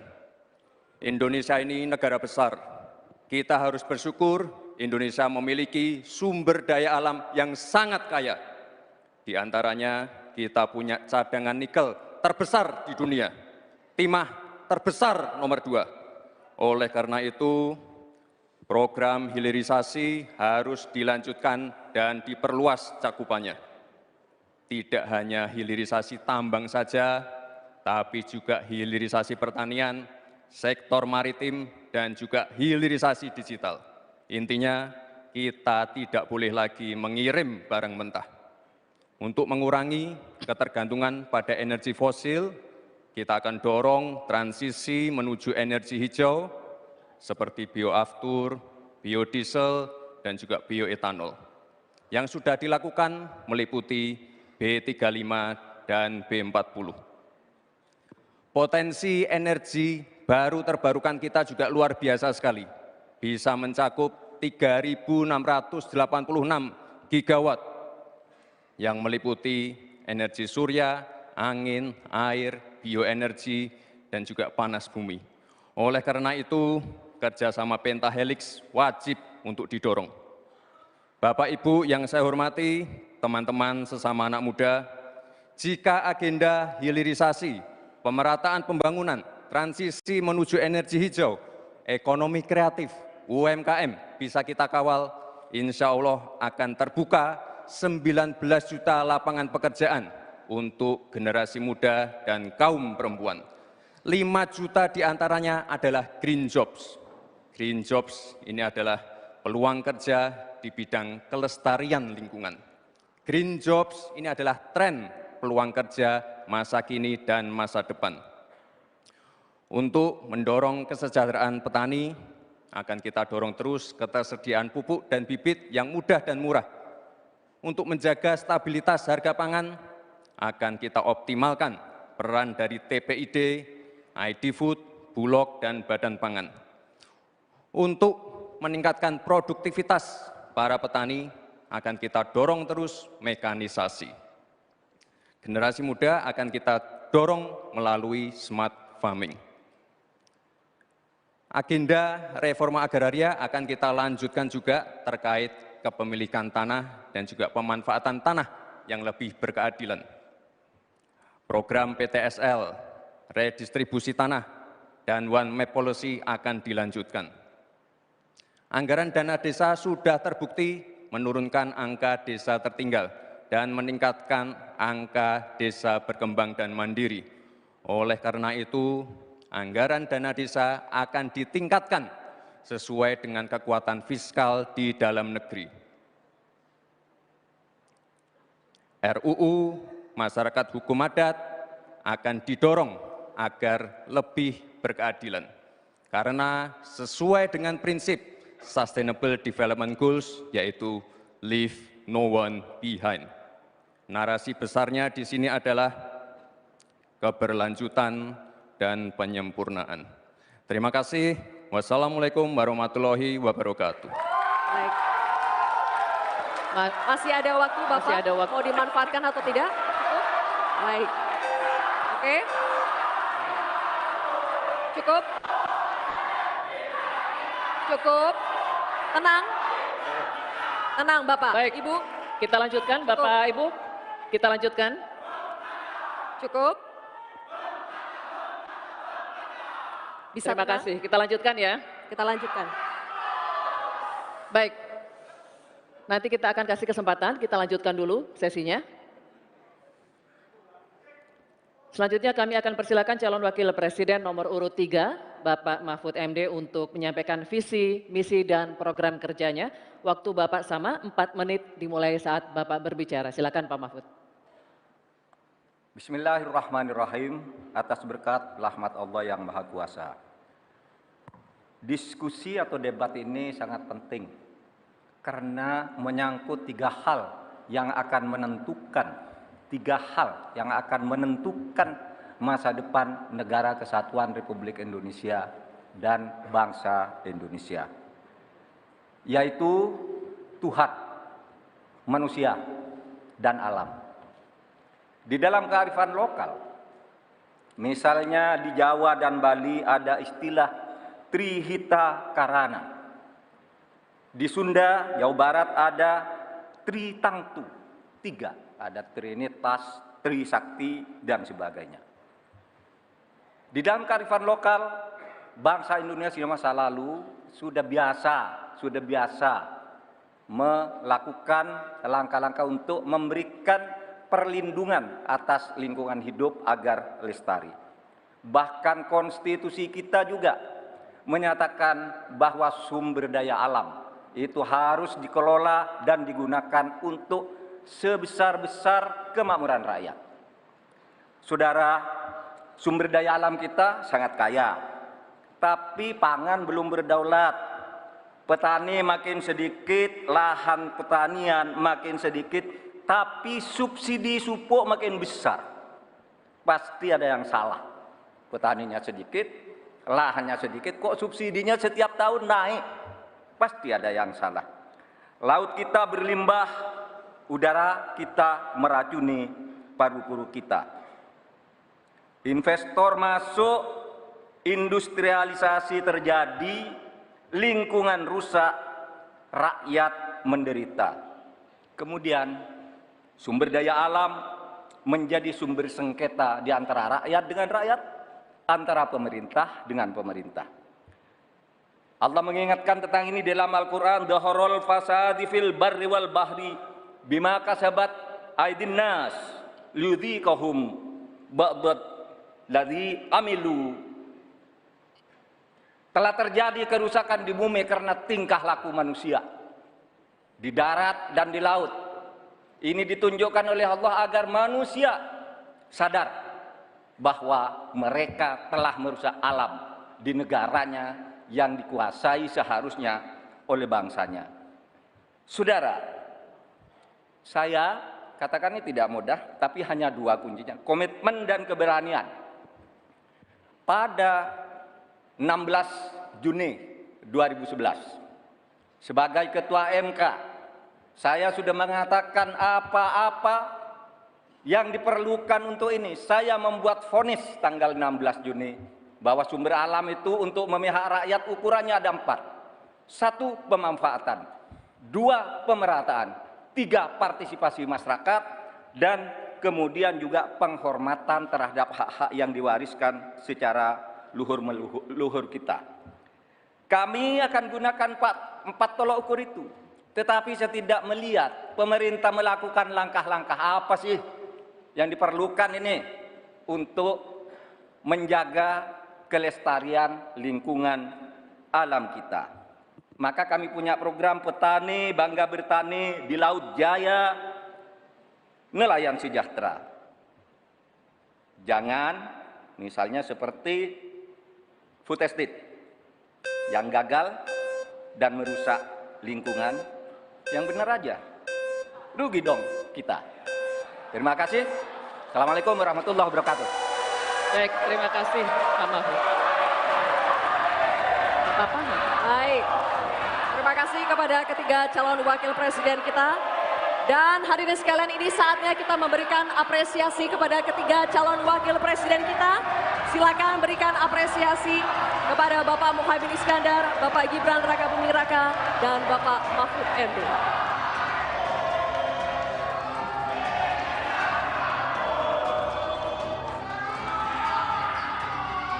Baik.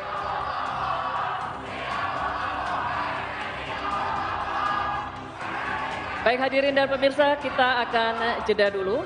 Di segmen berikutnya kami akan perdalam visi, misi dan juga program kerja para calon wakil presiden melalui berbagai pertanyaan dari para panelis. Tetaplah bersama debat keempat calon wakil presiden pemilu tahun 2024. 14 Februari ya? Beres ya, Ibu takkan lupa.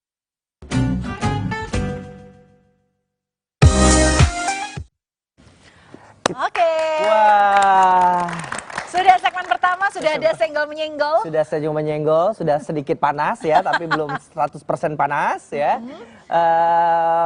Kita kedatangan satu lagi narasumber cantik hari ini, Regina Safri, seorang aktivis lingkungan. Halo Mbak Regina. Sehat ya? Alhamdulillah. Oke, kita langsung aja Langsung komentar. Dari 3 cawapres yang sudah menyampaikan visi misi, mana yang apa yang bisa dikomentarin coba? Apa ya, tadi itu aku catat satu persatu ya. Memang yang kulihat wildlife sama sekali belum disenggol sama ketiga paslon ya. Oke. Apa namanya, karena dan forest crime.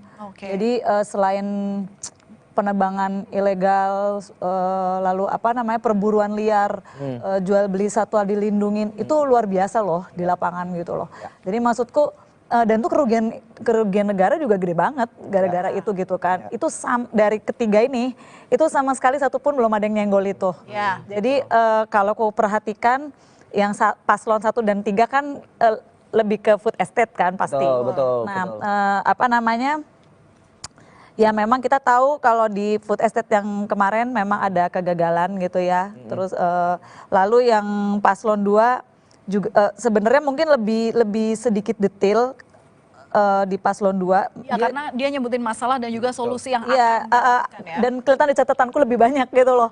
Terus yang paslon 2 ini emang lebih detail. Terus saya tertarik dengan pemerataan pembangunan yaitu UMKM, green jobs. Itu aku tertarik banget.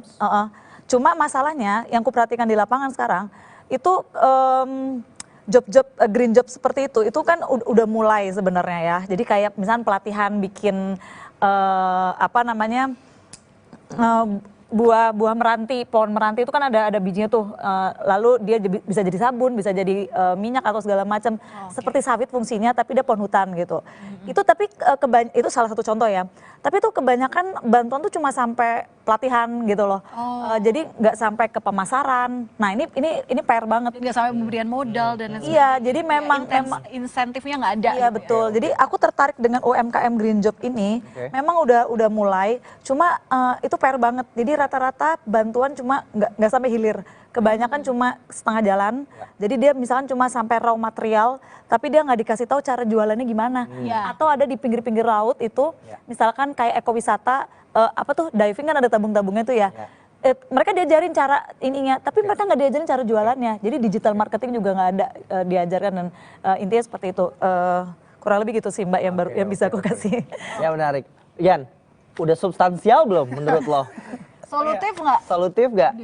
Pertama, kalau dari visi misi tadi kita bisa ngelihat bahwa strategi dari 01 dan 03 menurutku hampir sama lah dengan kemarin. Mungkin yang agak beda dari Caimin ya, yang tidak memakai istilah-istilah kayak slepetnomik apa dan segala macam. Jadi lebih to the point aja, karena itu memang yang diinginkan. Dan saya juga melihat bahwa tadi kita bisa melihat kalau dari Pak Mahfud lebih ke gayanya storytelling dulu, terus masuk ke nge-reverse beberapa kejadian masa lalu, lalu memberikan sedikit bagaimana hari ini kita harus resah, cemas dan segala macam. Jadi 01 dan 03 tetap dengan gaya koreksiannya, karena mungkin hari ini memakai term koreksi. Kalau untuk 03, kalau 01 kan perubahan. Dan yang ingin aku highlight tadi adalah soal yang aku singgung sebelumnya, bahwa pentingnya untuk kita meregenerasi sektor-sektor yang strategis seperti di pertanian. Namun yang harus jadi soal caranya itu seperti apa. Lagi-lagi yang ingin ditagih itu seperti apa. Kayak harus juga kita nilai komposisi pertumbuhan demografi yang tinggi antara di urban kah atau di daerah desa. Nah itu yang harus juga kita uji kembali, lalu bagaimana memaksimalkan itu semua harus menjadi soal. Lalu yang hari ini di highlight juga kan tentang masyarakat adat ya. Yang kalau di 2019 lalu, koreksi kalau salah, tidak masuk dalam tema debat. Nah hari ini kan secara spesifik dibahas, ini yang harus kita nilai juga. Dan di antara 3 tadi ini kalau nggak salah yang ngebahas soal RUU masyarakat adat itu dari Gibran, bahas. Lalu sama Gibran, betul? Ya, dari Gibran. Lalu kalau misalnya kita melihat bahwa apa yang dipaparkan dari paslon 1, 2, 3 masih tidak keluar dari koridor sih. Meskipun ada sedikit singgungan tentang ya food estate, terus bagaimana kinerja dari pemerintah yang sebelumnya. Ada 2, setidaknya Caimin dan Mahfud mengatakan satunya food estate harus diberhentikan, satunya bilang gagal gitu. Ya, memang agak keras sih ini Pak Mahfud ini ya.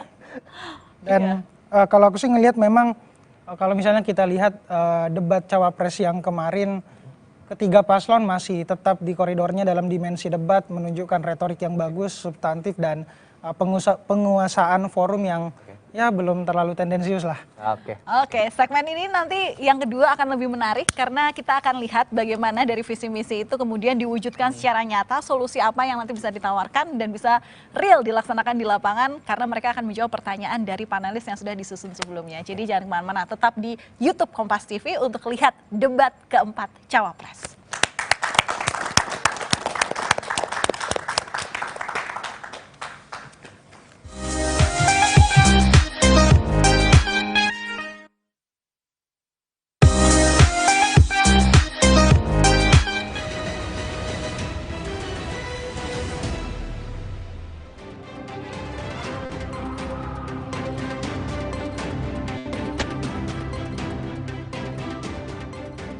Anda kembali menyaksikan debat keempat calon wakil presiden pemilu tahun 2024.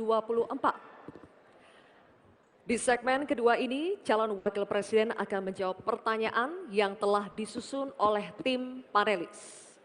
Selain menjawab pertanyaan, masing-masing calon wakil presiden juga akan diberikan kesempatan untuk saling menanggapi dan saling memberikan respons.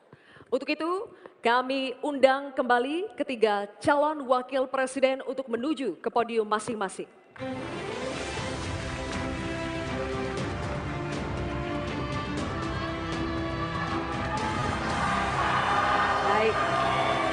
Baik, cukup. Kami ingatkan kembali kepada seluruh hadirin untuk menjaga ketertiban. Selama acara debat ini berlangsung, kita berikan kesempatan waktu kepada ketiga calon wakil presiden kita untuk konsentrasi. Setuju Bapak Ibu? Oke, kita saling menghormati, berikan waktu kepada mereka untuk konsentrasi ya. Dan kami juga ingatkan kepada ketiga calon wakil presiden, kami informasikan untuk segmen kedua dan sampai segmen terakhir, segmen 6 sampai selesai, kami mohon agar penyampaian visi misi, pendalaman maupun nanti babak saling tanya jawab untuk tetap berada di podium. Kami informasikan sekali lagi kepada ketiga calon wakil presiden agar dalam penyampaiannya tetap berada di podium. Terima kasih.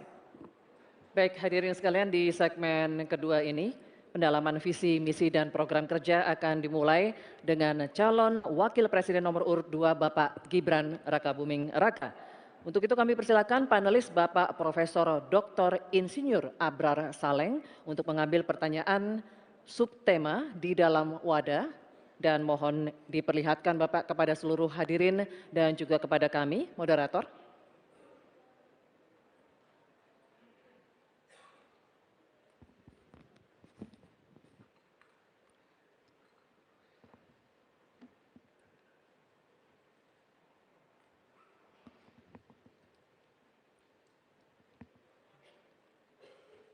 Baik, subtemanya adalah pembangunan berkelanjutan dan lingkungan hidup. Terima kasih Bapak. Kemudian kami persilakan panelis Bapak Dr. Aris Sujito untuk berkenan mengambil undangan daftar pertanyaan dari wadah. Mohon diperlihatkan hurufnya Bapak.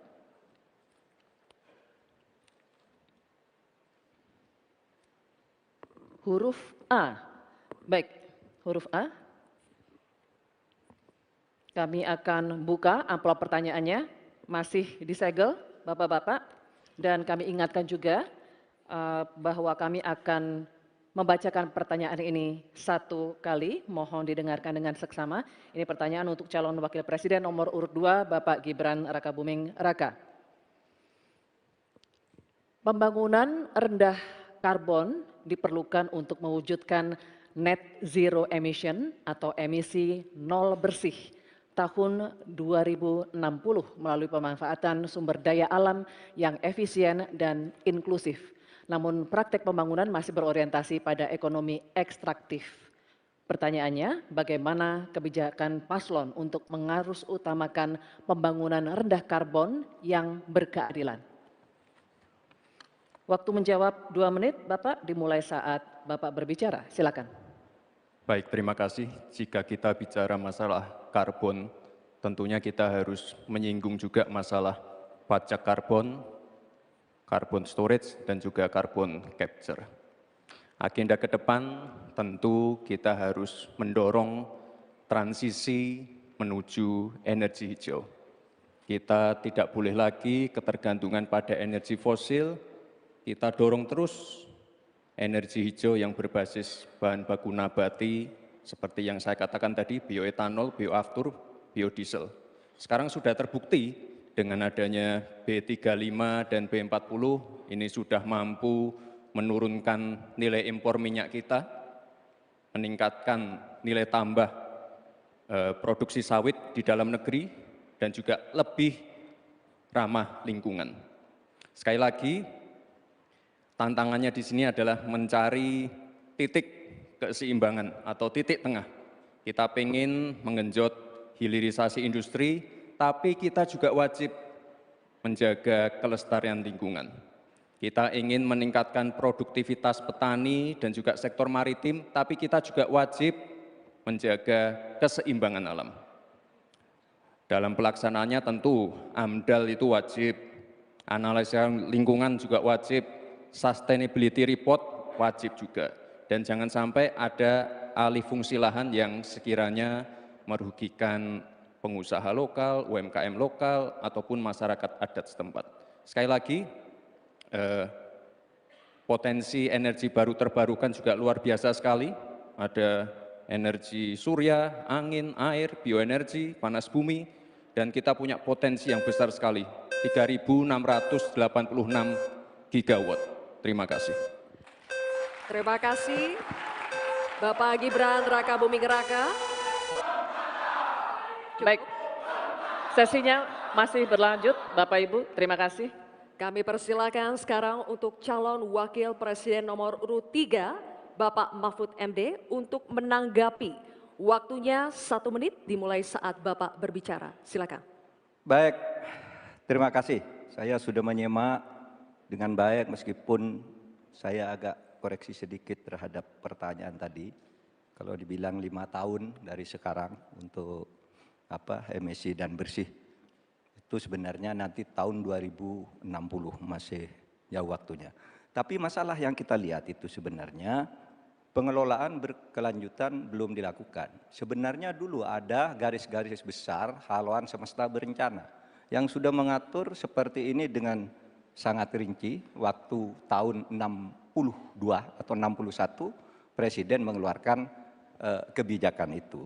Nah, saya sekarang ingin menatakan kebijakan insentif dan disinsentif ekonomi hijau seperti karbon, pajak limbah, dan sebagainya. Bagaimana Bapak mau melakukan itu?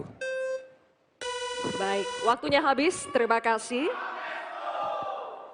Selanjutnya, calon wakil presiden nomor urut 1, Bapak Muhaimin Iskandar. Kami berikan kesempatan juga untuk menanggapi.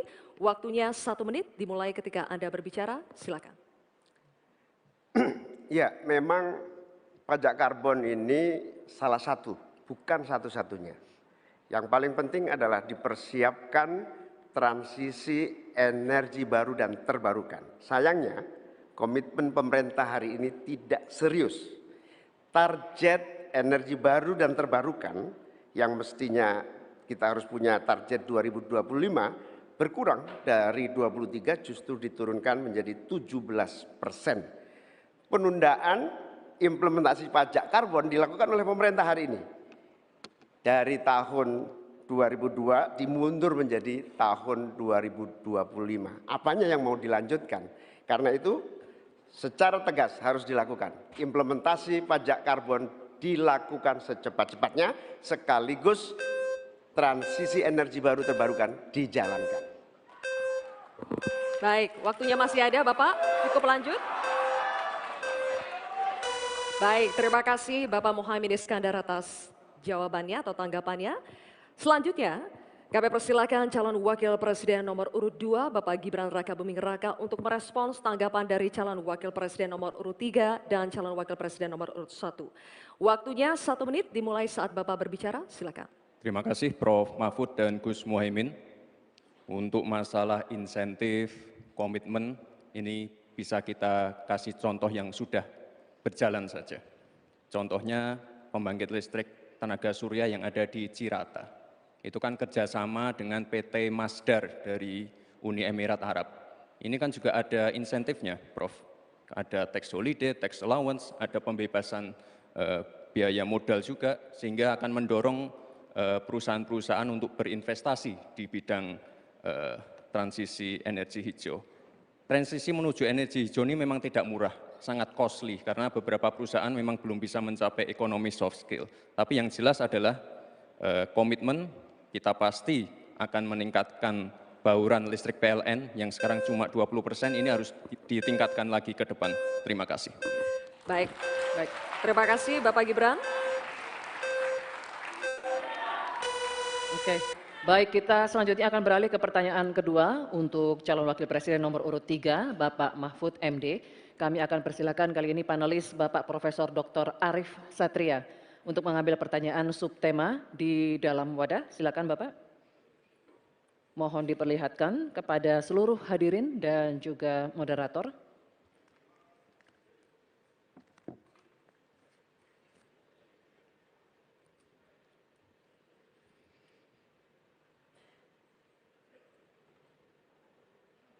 Baik. Sumber daya alam dan energi, terima kasih Pak Arif. Dan selanjutnya Ibu Dewi Kartika, kami mohon mengambil undian daftar pertanyaan dari wadah. Mohon nanti diperlihatkan huruf yang tertera.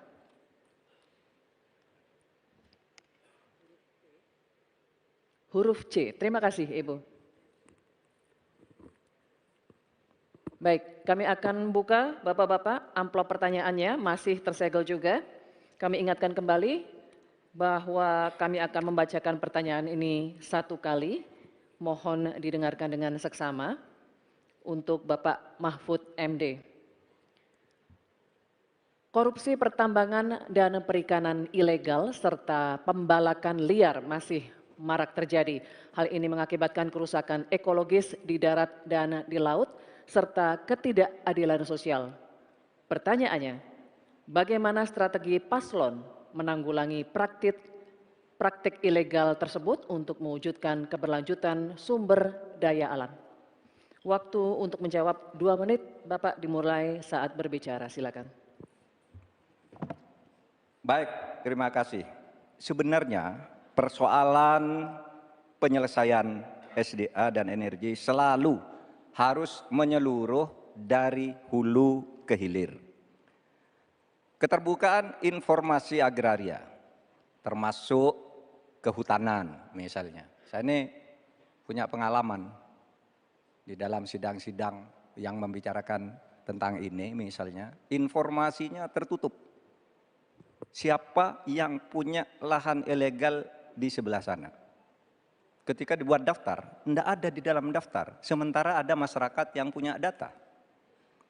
Ketika ditanyakan, lalu baru ditunjukkan. Jadi penyelesaiannya tidak bisa menyeluruh. Karena kemudian atas nama keterbukaan informasi publik, mereka katakan ini rahasia. Tidak bisa dong, rahasia itu kan bukan yang tentang data, perampasan tanah-tanah rakyat, kasus-kasusnya di mana, siapa yang menyerobot perkebunan sawit, itu kan harus daftarnya lengkap. Sesudah diselidiki apa yang terjadi di dalam analisis. Wah, itu memang permainannya buruk. Sehingga selalu disembunyikan. Kalau baru orang tahu dikeluarkan satu-satu. Tidak ada penyelesaian yang menyeluruh. Nah, oleh sebab itu ini menjadi penting bagi kita keterbukaan informasi tentang data-data. Kalau kita mau menyelesaikan, data itu menjadi basis untuk penyelesaian. Kita juga pernah, atau kami kalau bicara soal rekam jejak, ya, kita ikut dalam upaya penyelesaian satu peta sebagai rujukan untuk masalah-masalah tersebut. Demikian. Baik, terima kasih Bapak Mahfud MD. Selanjutnya kami persilakan calon wakil presiden nomor urut 1, Bapak Muhaimin Iskandar untuk menanggapi. Waktu Bapak 1 menit, dimulai ketika Bapak berbicara. Silakan. Selain yang disampaikan Pak Mahfud, salah satu yang memprihatinkan adalah data ESDM itu ada 2.500 tambang ilegal. Sementara tambang yang legal saja tidak membawa kesejahteraan. Dan kita menyaksikan dalam proses penambangan dan bisnis tambang kita, hilirisasi dilakukan ugal-ugalan, merusak lingkungan, ada kecelakaan, tenaga asing mendominasi. Di sisi yang lain juga perkembangan hilirisasi maupun tambang tidak signifikan dengan kesejahteraan masyarakat sekitar. Sulawesi Tengah, pertumbuhan ekonominya sampai sekarang bisa 13%, tinggi sekali. Tapi rakyatnya tetap miskin dan tidak bisa menikmati. Hilirisasi apa yang mau kita lakukan, sementara ilegal juga terus berlangsung. Lanjut, demikian. Terima kasih. Baik. Terima kasih Bapak Muhaimin Iskandar. Selanjutnya, giliran calon wakil presiden nomor urut 2, Bapak Gibran Rakabuming Raka. Kami berikan kesempatan juga untuk menanggapi. Waktunya 1 menit dimulai ketika Anda berbicara. Silakan. Baik, terima kasih Gus Muhaimin dan Prof. Mahfud. Dari pasangan Prabowo Gibran, simpel saja solusinya. IUP-nya dicabut, izinnya dicabut, simpel. Karena sesuai Undang-Undang Dasar 1945 pasal 33 ayat 3 dan 4 dan juga Pancasila sila 4 dan 5, kita ingin sumber daya alam ini dimanfaatkan sebesar-besarnya untuk kemakmuran rakyat. Dan juga kita harus menjalankan Permen Investasi nomor 1 tahun 2022. Intinya kita ingin perusahaan-perusahaan besar ini bisa menggandeng UMKM lokal, pengusaha lokal, jadi mereka tidak besar sendiri, tapi ikut membesarkan warga lokal, pengusaha lokal, dan UMKM setempat. Terima kasih. Masih ada waktu Pak Gibran, cukup atau lanjut? Cukup? Baik. Terima kasih. Selanjutnya kita kembali ke calon wakil presiden nomor urut 3, Bapak Mahfud MD. Kami persilakan untuk merespons tanggapan dari calon wakil presiden nomor urut 1 dan 2. Terima kasih. Waktunya 1 menit Bapak, dimulai ketika Anda berbicara. Baik, saya mencatat juga tambang ilegal sebanyak 2.500, tapi juga ada yang lebih dari itu. Dalam 10 tahun terakhir terjadi deforestasi 12,5 hektar hutan kita. Itu jauh lebih luas dari Korea Selatan dan 23 kali luasnya Pulau Madura di mana saya tinggal. Ini deforestasi dalam waktu 10 tahun. Bilang, ya cabut aja IUP-nya. Nah itu masalahnya. Mencabut IUP itu banyak mafianya. Banyak mafianya. Saya sudah mengirim tim ke lapangan, ditolak. Sudah putusan Mahkamah Agung. Itu begitu. Bahkan KPK seminggu lalu mengatakan untuk pertambangan di Indonesia itu banyak sekali yang ilegal dan itu di-backing oleh aparat-aparat dan pejabat. Baik. Itu masalahnya. Baik, terima kasih Waktunya Bapak. habis Pak Mahfud, terima kasih. Kita lanjutkan. Baik, kini kita beralih ke pertanyaan untuk calon wakil presiden nomor urut 1, Bapak Muhaimin Iskandar. Kami akan persilakan panelis Bapak Fabi Tumewa untuk mengambil subtema di dalam wadah. Silakan Pak, mohon diperlihatkan kepada hadirin dan juga moderator.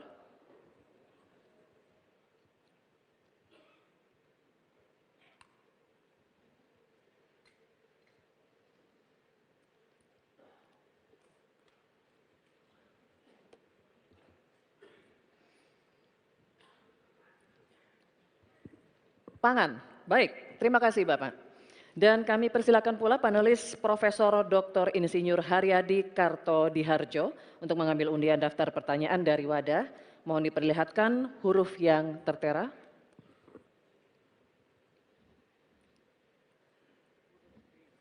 Huruf B, terima kasih. Pangan huruf B. Baik, Bapak-Bapak, masih tersegel, kita akan buka. Dan kembali kami ingatkan bahwa kami akan membacakan pertanyaan satu kali, mohon didengar dengan seksama. Ini untuk calon wakil presiden nomor urut 1 Bapak Muhaimin Iskandar. Perubahan iklim ekstrim mengancam produksi pangan dan menurunkan kualitas gizi pangan. Hal ini sangat berpengaruh terhadap kualitas sumber daya manusia serta kecerdasan, imunitas, dan produktivitas. Pertanyaannya, bagaimana strategi paslon untuk menghadapi dampak perubahan iklim terhadap produksi dan kualitas gizi pangan? Waktu menjawab 2 menit, Pak Muhaimin, dimulai saat berbicara. Silakan. Saudara-saudara sekalian, tanpa krisis iklim pun persawahan pertanian kita tidak memiliki air dan irigasi yang memadai. Bahkan dia lebih fatal lagi dalam mengadakan pengadaan pangan nasional. Petani tidak dilibatkan dan bahkan hanya melibatkan korporasi. Ini yang harus kita rubah. Kita ingin melihat bahwa potensi petani dan seluruh produk-produknya masih sangat luar biasa. Mulai dari pengadaan lahan yang memadai. Dalam arti lahan-lahan yang ada melalui reformasi agraria. Reforma agraria menjadi prinsipnya. Yang kedua, petani kita harus kita beri pupuk yang cukup dengan harga yang terjangkau. Bahkan banyak petani punya duit sebetulnya tapi pupuknya tidak ada. Bagaimana mungkin? Yang kedua, potensi pupuk organik juga menjadi salah satu bagian penting agar produksi pertanian kita semakin berkualitas. Di sisi yang lain kita ingin program perlindungan gagal tanam gara-gara iklim juga kita berikan supaya petani kita aman, merasa aman dan yakin dengan produksinya. Pengembangan irigasi dan subsidi pupuk tidak bisa dielakkan. Tidak boleh kita melakukan pembiaran petani kita sehingga kita kekurangan pangan, petani kita tidak diberi kesempatan untuk mengisi kekurangan pangan itu. Kualitas pangan kita bergantung juga kemampuan kita memfasilitasi agar petani kita lebih produktif lagi. Dengan cara ini, desa-desa kita libatkan untuk menjadi bagian dari satu kesatuan pengadaan pangan yang berkualitas, sekaligus kita hentikan untuk ketergantungan dari pangan di luar produksi kita sendiri. Baik, terima kasih. Selanjutnya, kami persilakan calon wakil presiden nomor urut 2, Bapak Gibran Rakabuming Raka untuk menanggapi. Waktu Bapak 1 menit dimulai ketika Anda berbicara, silakan. Baik, terima kasih. Enak banget ya Gus ya, jawabnya sambil baca catatan tadi. Kuncinya di sini adalah ekstensifikasi dan intensifikasi lahan. Kemarin, tahun lalu kita sudah bangun pabrik pupuk di Fak-Fak.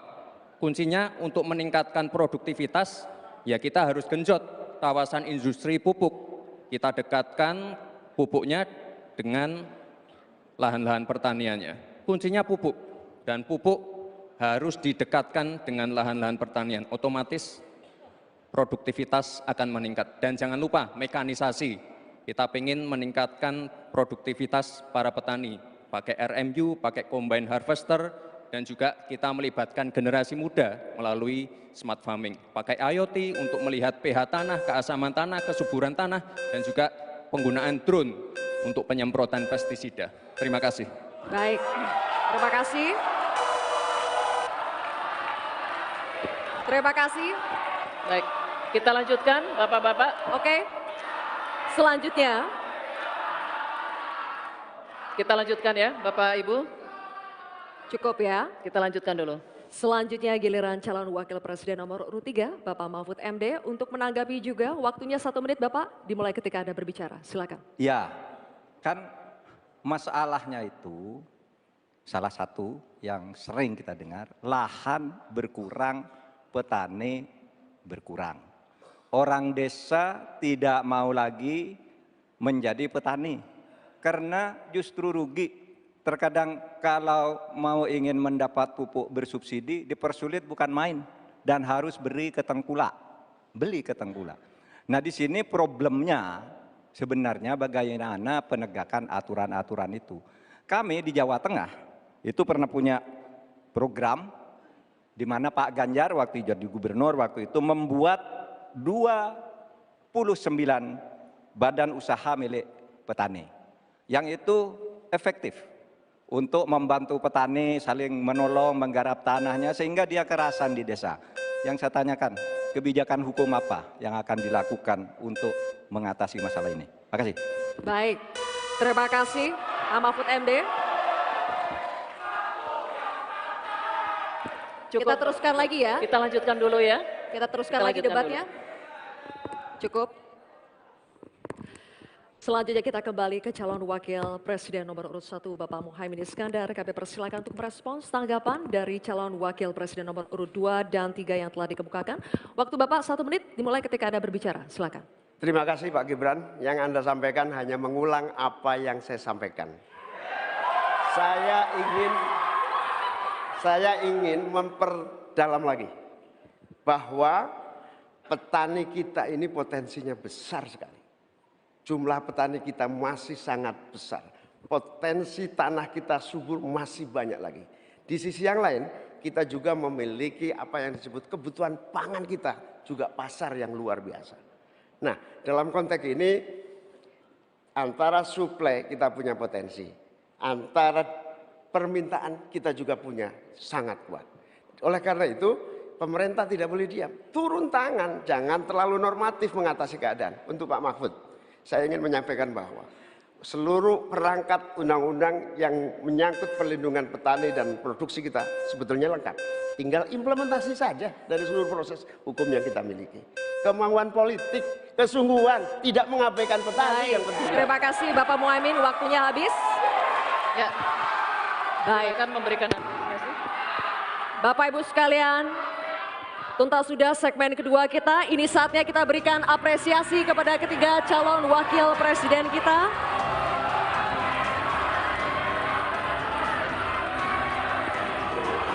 Kita akan jeda sejenak dan kembali lagi dengan segmen pendalaman visi, misi, dan program kerja dengan subtema lainnya.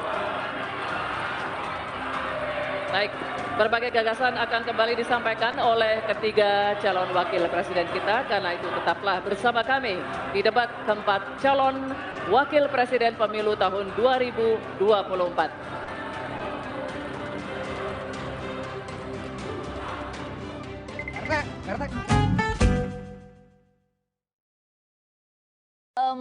Aku mau tanya dulu ke Rian. Rian, gimana nih? Kamu melihat utamanya yang dekat sama kita adalah soal pangan. Yang diributin tadi adalah soal petani kita yang banyak atau sedikit, ataupun lahan yang ada di Indonesia ini sebenarnya sudah terbatas atau sebenarnya masih ada dan subur. Nah, gimana nih? Utamanya kamu juga jalan-jalan kemarin ke IKN dan sebagainya. Gimana sih sebenarnya kita nih masih potensi nggak bisa menghasilkan beras ataupun sumber pangan sendiri untuk pemakmuran masyarakat Indonesia sendiri? Yang pertama menarik soalnya 3 cawapres ini menunjukkan performa yang terbaik sih menurut saya sejauh ini dibandingkan fokus dengan masalah-masalah yang tidak berkaitan dengan atau tidak tematik lah. Nah, aku sih menilai kalau soal pangan ini adalah bagaimana hari ini kita benar-benar harus menilai seperti apa yang dikatakan oleh Caimin tadi. Benar-benar bagaimana potensi dari Indonesia ketika kita bisa lihat bahwa kita negara agraris. Tapi kok hari ini kita masih impor beras sampai berton-ton, itu kan sebenarnya sangat mengkhawatirkan. Tapi yang tidak kalah penting adalah yang harus disorot adalah mahalnya harga pangan. Bahkan kalau bisa kita cek, itu 68% atau sekitar 108,3 juta orang di Indonesia itu mengalami kekurangan gizi karena mahalnya harga pangan. Artinya ini juga yang harusnya disoroti dibandingkan dengan bagaimana tadi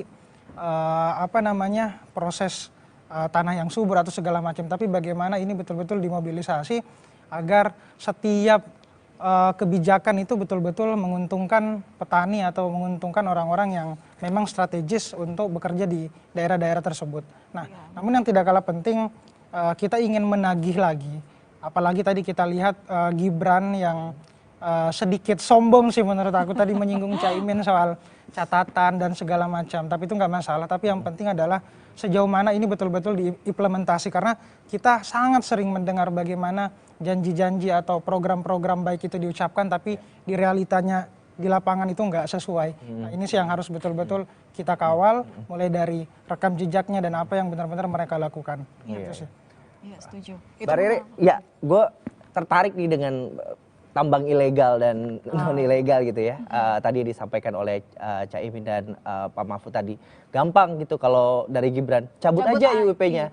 Apakah segampang itu di saat banyak sekali sekarang tuntutan KLHK gitu ya, yang seharusnya negara dapat ganti rugi 20 triliun, tapi pada kenyataannya sampai sekarang kita baru dapat sekitar 5%-nya aja. Ya emang gitu, faktanya tadi banyak mafia.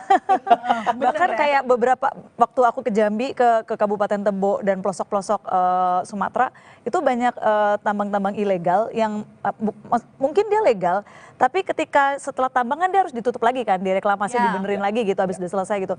Itu banyak yang bekas tambang yang menganga yang kayak kolam besar-besar seperti itu gitu loh, yang kayak danau gede-gede banget gitu. Gak ada penanganan lanjutannya. Jadi kayak dari situ aja aku mikir, ini sebenarnya apakah si perusahaan ini udah ngasih duit untuk reklamasi ke Pemda, ke pemerintah daerah, atau sebenarnya ditinggalin gitu aja gitu kan, atau mereka udah bayar, ya kayak gitu-gitu. Itu banyak banget dampak lingkungan yang faktanya tuh banyak banget tambang ilegal yang sangat secara penegakan hukum itu sangat lemah, dan itu tadi seperti Pak Mahfud bilang memang banyak mafianya, itu emang iya gitu. Terus aku tadi juga tertarik sama energi terbarukan ya, tadi beberapa kali disinggung gitu kan. EBT. Dan menurutku mungkin ya betul, kita banyak banget sumber kan, dari air laut, dari matahari, dari segala macam gitu kan, sinar matahari itu banyak banget sumber-sumbernya. Pertanyaanku adalah kenapa Indonesia lama banget gitu loh. Bahkan 12,8%. Iya, kita tuh lama banget dari dulu gitu. Dan nih ya, data dari Kementerian SDM itu tahun 2018 atau 2019 itu aja ada 2% warga kita yang nggak menikmati listrik.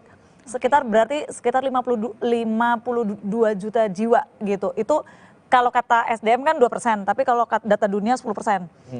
Artinya kita belum semuanya menikmati listrik gitu loh. Terus sementara tapi PR-nya juga selain kita fokus sama energi terbarukan, kita juga harus SDM-nya juga harus kita terbarukan juga. Tantangannya SDM sama anggaran, apa mungkin? Ya tantangannya, nah itu tadi kita nggak tahu ya apakah ada mafia-mafia politik di partai-partai duduk di dewan. Bisa jadi mereka pemilik tambang-tambang batu bara yang mereka, lah kalau pakai terbarukan nanti batu bara gue gimana? Itu bisa aja kan. Nah makanya, sorry aku potong, kita nggak cuma ngeliat paslonnya, kita juga ngeliat partai-partai mana yang di belakang mereka yang paling menolak, misalnya kayak gitu loh, dari kebijakan apapun yang kita pengen tahu gitu. Kenapa mah? Aku foto. Tadi Caimin ngomong, jadi tidak mungkin mencapai target 23% di 2025. Ya itu tadi. Setuju dengan Caimin? Aku nggak bisa bilang setuju atau nggak setuju ya, tapi melihat kondisi negara kita yang mafianya banyak, penegakan hukumnya juga tidak tegas, terus banyak partai atau banyak kepentingan yang mereka memperlambat atau bahkan sedikit menyulitkan untuk kita beralih ke energi terbarukan. Gitu. Itu banyak banget faktornya memang. Oke, kita tunggu prosesnya ya. Kalau kayak gitu tinggal, masih panjang. Masih panjang. Kita lanjut lagi, nonton debat keempat Cawapres.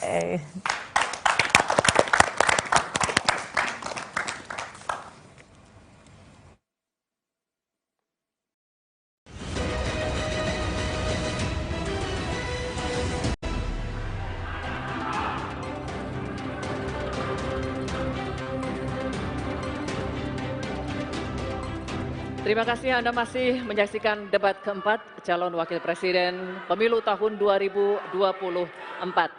Dan di segmen ketiga ini kami akan kembali dengan pendalaman visi, misi dan juga program kerja dari para calon wakil presiden kita dengan memberikan pertanyaan yang telah dibuat oleh para panelis Dan kami ingatkan kembali kepada seluruh hadirin untuk mematuhi tata tertib yang telah menjadi komitmen kita bersama.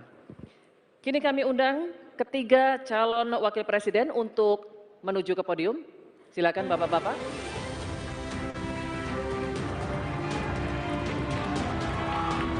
Baik. Baik. Oke. Cukup ya? Kita bisa mulai? Oke, terima kasih. Mohon kerjasamanya semuanya. Kita akan mulai segmen ketiga ini. Kami informasikan sekali lagi kepada ketiga calon wakil presiden dalam penyampaiannya untuk tetap berada di podium. Terima kasih.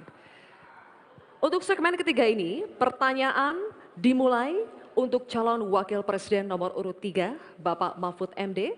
Untuk itu kami persilakan kepada panelis, Bapak Profesor Dr. Insinyur Ridwan Yahya, untuk mengambil undian subtema pertanyaan yang ada di dalam wadah.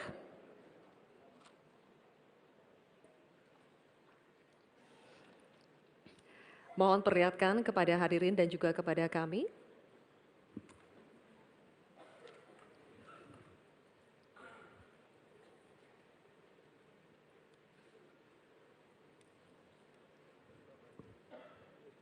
Subtemanya adalah masyarakat adat.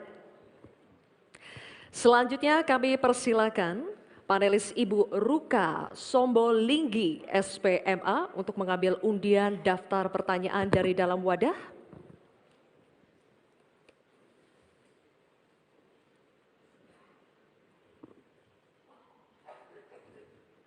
Diperlihatkan kepada hadirin dan kami. Oke, undian daftar pertanyaan huruf A, subtema masyarakat adat.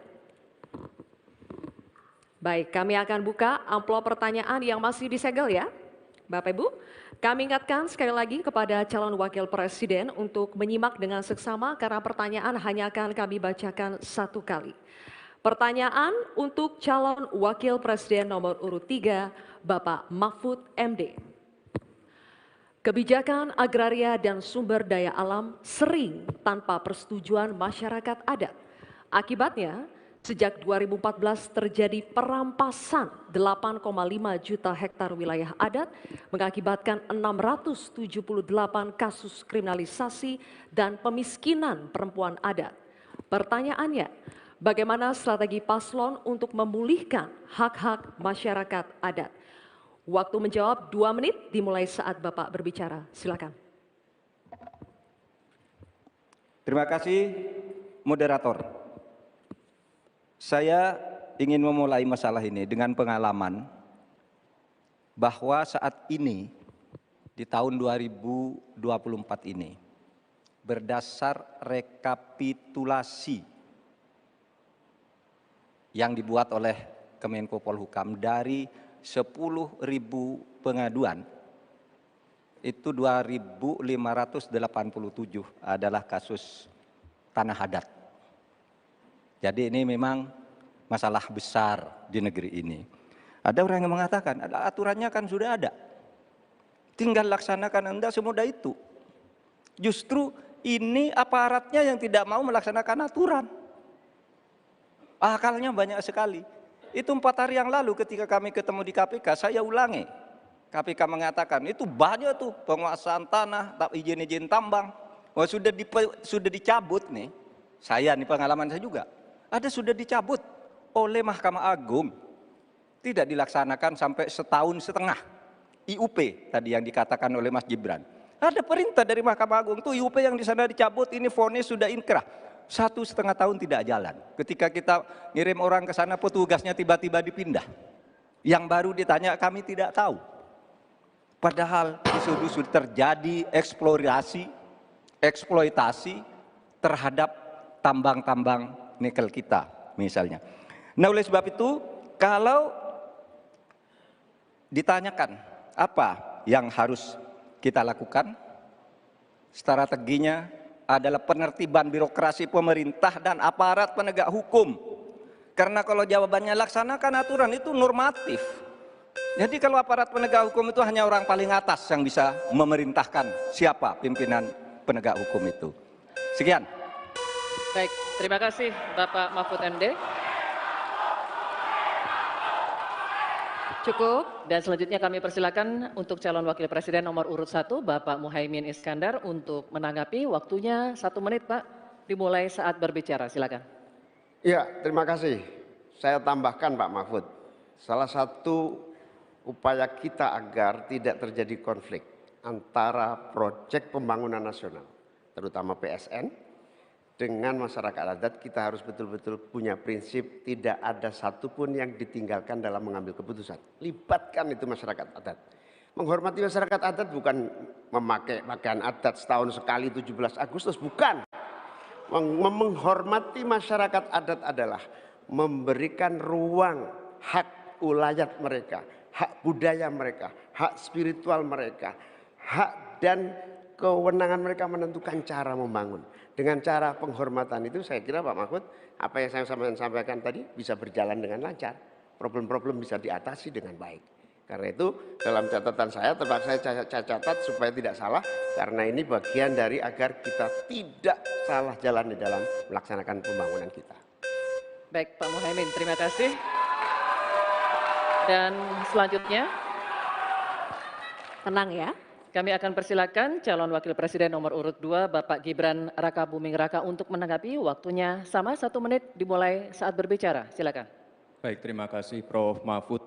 Sebagai seorang ahli hukum, Prof. Mahfud pasti paham bahwa RUU Masyarakat Hukum Adat ini masih kita usahakan untuk didorong. Sekarang juga sudah ada Perpres 28 tahun 2023. Ini sudah ada 1,5 juta hektar hutan adat yang sudah diakui. Memang kuncinya ke depan adalah kita harus perbanyak dialog dengan para tokoh adat, kepala-kepala adat, tokoh masyarakat setempat. Jadi jangan sampai ketika ada pembangunan yang masif ataupun ada PSN, jangan sampai masyarakat adat ini tersingkirkan. Justru harus dirangkul dan diberikan manfaat yang sebesar-besarnya, terutama untuk masyarakat lokal, pengusaha lokal, UMKM lokal, dan termasuk masyarakat adat setempat. Terima kasih. Baik, masih ada waktunya Pak Gibran? Cukup? Oke, baik, terima kasih. Nanti ada waktunya Bapak Ibu. Kita lanjut dulu ya. Kita lanjut dulu, Bisa kita Bapak-Bapak. lanjutkan? Cukup Oke, ya. terima kasih ya. Kita lanjut Terima dulu. kasih. Kita akan kembali dulu ke Pak Mahfud MD, calon wakil presiden nomor urut 3 untuk merespon tanggapan dari calon wakil presiden nomor urut 1 dan 2 yang telah dikemukakan. Waktunya 1 menit Pak Mahfud. Ya, Silakan. Pak Muhaimin, di meja saya itu ada tumbler. Tulisannya no one left behind. Jangan ada satu pun yang tertinggal. Dan itu yang saya lakukan. Kalau Bapak tadi katakan jangan ada yang tertinggal dong. Semua dilipat. Itu yang tadi saya putuskan ketika saya membatalkan 14 pasal Undang-Undang Wilayah Pesisir, justru karena di situ masyarakat adat tidak pernah dilibatkan. Sehingga mereka coba, sekarang ini masyarakat adat yang ada di hutan-hutan di Kalimantan Timur itu, 20.000 orang tidak bisa memilih karena tidak punya KTP. Kenapa tidak punya KTP? Karena katanya dia menghuni hutan negara. Kalau hutan negara tidak boleh ada penduduk di situ, padahal dia sudah puluhan tahun di situ. Nah, tentang RUU Hukum Masyarakat Hukum Adat, AKA sudah masuk di dalam program kami, divisi kami. Memang itu sesudah sejak 2014 tidak jalan, akan kita jalankan. Terima kasih. Baik, Pak Mahfud, terima kasih. Oke, cukup? Cukup. Selanjutnya kita beralih ke pertanyaan untuk calon wakil presiden nomor urut 1, Bapak Muhaimin Iskandar. Untuk itu kami persilakan kepada panelis Bapak Profesor Sudarto PhD, PhD untuk mengambil undian subtema pertanyaan dari dalam wadah.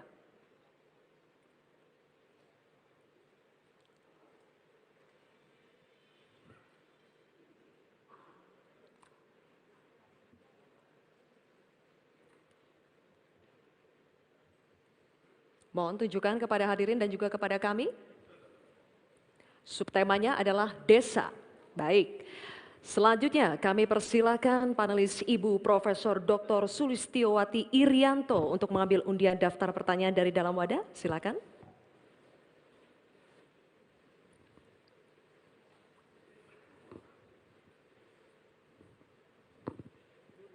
Mohon ditunjukkan ke hadirin dan kepada kami.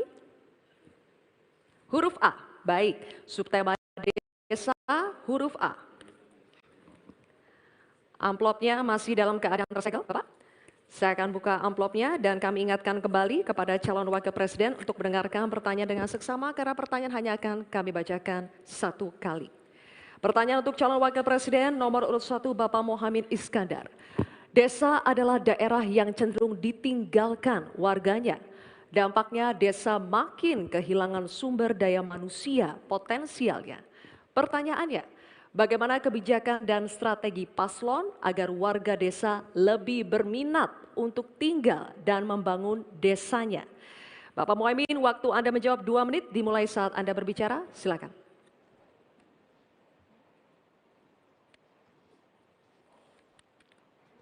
Terima kasih.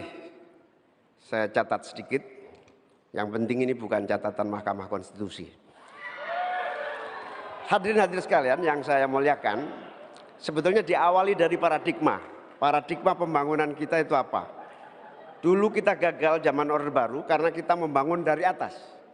Dengan pembangunan desa, kita membangun dari bawah. Dengan pembangunan dari bawah, kita yakin akan tumbuh kehidupan kemasyarakatan, ekonomi, sosial, budaya yang akan terus terjaga dan lestari. Oleh karena itu, sejak kita mengawali undang-undang pembangunan desa yang diikuti dengan penerapan dana desa yang terus meningkat dari tahun ke tahun, akan terbangun infrastruktur dan transformasi desa dari desa tertinggal menjadi desa maju dan mandiri. Hari ini sudah 13.000 desa yang tertinggal menjadi desa tinggal, sudah menjadi desa maju, desa mandiri, sekarang tinggal 4.000 saja. Ini bukti bahwa infrastruktur kita berjalan baik, dana desa terlaksana dengan baik, sehingga masyarakat desa semakin kerasan. Nanti ke depan kita akan siapkan lagi, naikkan lagi anggaran 5 miliar per desa. Agar apa? Tidak hanya infrastrukturnya yang baik, tetapi juga ada kehidupan ekonomi yang tumbuh melalui BUMDes, melalui berbagai kegiatan wirausaha yang tumbuh, pertanian, peternakan, ekonomi kreatif tumbuh di desa, sehingga orang tertarik di desa. Jadi infrastruktur beres, pembangunan sarana prasarana tumbuh, kegiatan ekonomi memadai, dan desa terjaga menjadi komunitas yang membanggakan. Sehingga masyarakat tidak lagi tertarik menjadi urbanisasi, tapi juga kembali ke desa, membangun desa untuk pembangunan bangsa. Baik, terima kasih. Waktu habis. Terima kasih. Nanti ada waktunya. Bapak Ibu, kita lanjutkan Bapak Ibu. Tenang ya. Kini kami akan persilakan calon wakil presiden nomor urut 2 Bapak Gibran Rakabuming Raka untuk menanggapi. 1 menit Bapak dimulai saat berbicara. Silakan. Nah gitu dong Gus, jangan terlalu tegang kayak waktu debat Cawapres pertama kemarin. Intinya di sini adalah bagaimana kita bisa menumbuhkan rasa sense of belonging dari masyarakat desa. Saya pernah ke Mojokerto, di situ ada desa wisata nomor 1 se-Indonesia. Kemarin dapat penghargaan dari Pak Sandiaga Uno. Intinya adalah ini adalah desa wisata dibangun dengan crowdfunding. Jadi masyarakat desa punya saham di destinasi wisata tadi. Jadi ini salah satu contoh yang baik cara bagaimana agar masyarakat desa tidak meninggalkan desa atau mencari pekerjaan di kota. Kita bangun sense of belonging, kita pengen program-program yang sudah dijalankan di Mojokerto ini juga bisa dijalankan di desa-desa yang lain. Terima kasih. Baik, waktunya masih cukup Pak Gibran? Oke. Nanti ada waktunya. Bapak Baik. Ibu, cukup? Pak, Bapak, Nanti ada cukup? waktunya, kita lanjutkan ya. Terima kasih. kita Tenang ya, lanjutkan. kita lanjutkan ya. Kita akan persilakan Tenang sekarang ya. calon wakil presiden nomor urut 3, Bapak Mahfud MD untuk menanggapi. Waktunya 1 menit, Pak Mahfud dimulai saat berbicara, silakan. Bapak Cawapres, Bapak Mohamid Iskandar, calon presiden kami, Bapak Ganjar Pranowo, punya catatan menarik tentang apa yang dilakukan untuk mengatasi hal yang tadi ditanyakan. Pertama, ada program 1000 embung. Ada program desa mandiri, mandiri energi dan mandiri pangan, kemudian pembangunan irigasi.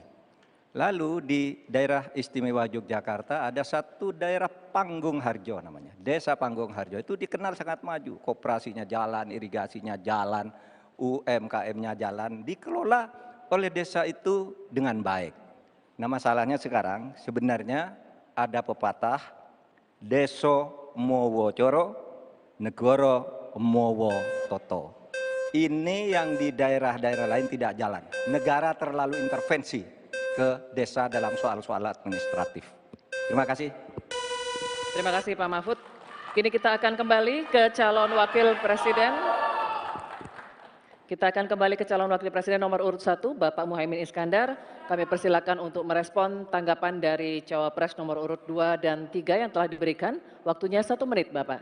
Silakan. Ya, apa yang disampaikan Pak Gibran lebih dari upaya kita untuk menggerakkan ekonomi daerah sehingga tumbuhlah growth, tumbuhlah daya tarik.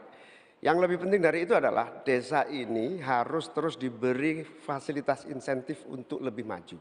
Oleh karena itu, keinginan saya menambah anggaran desa minimal 5 miliar buat desa lebih maju lagi itu betul-betul keinginan untuk mempercepat pertumbuhan ekonomi dan SDM di tingkat desa. Begitu juga yang disampaikan Pak Mahfud tadi, bahwa kearifan masyarakat desa ini harus terus dijaga.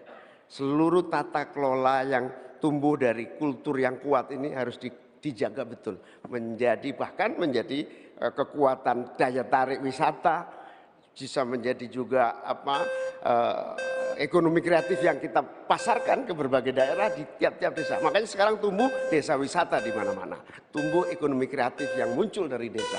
Inilah baik, Bapak Muhaimin, waktu Anda habis. Terima kasih. Baik, oke.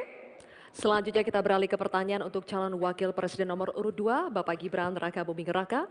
Untuk itu kami persilakan kepada panelis Bapak Insinyur Tubagus Furkon Sofhani, MA PhD, untuk mengambil undian subtema pertanyaan dari dalam wadah.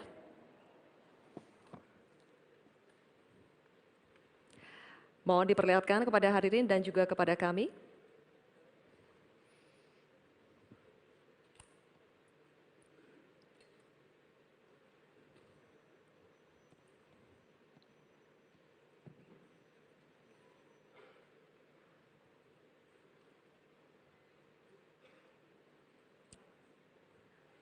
Subtemanya adalah agraria. Baik, terima kasih. Selanjutnya kami persilakan panelis Bapak Dr. Ari Sujito untuk mengambil undian daftar pertanyaan dari dalam wadah, Bapak.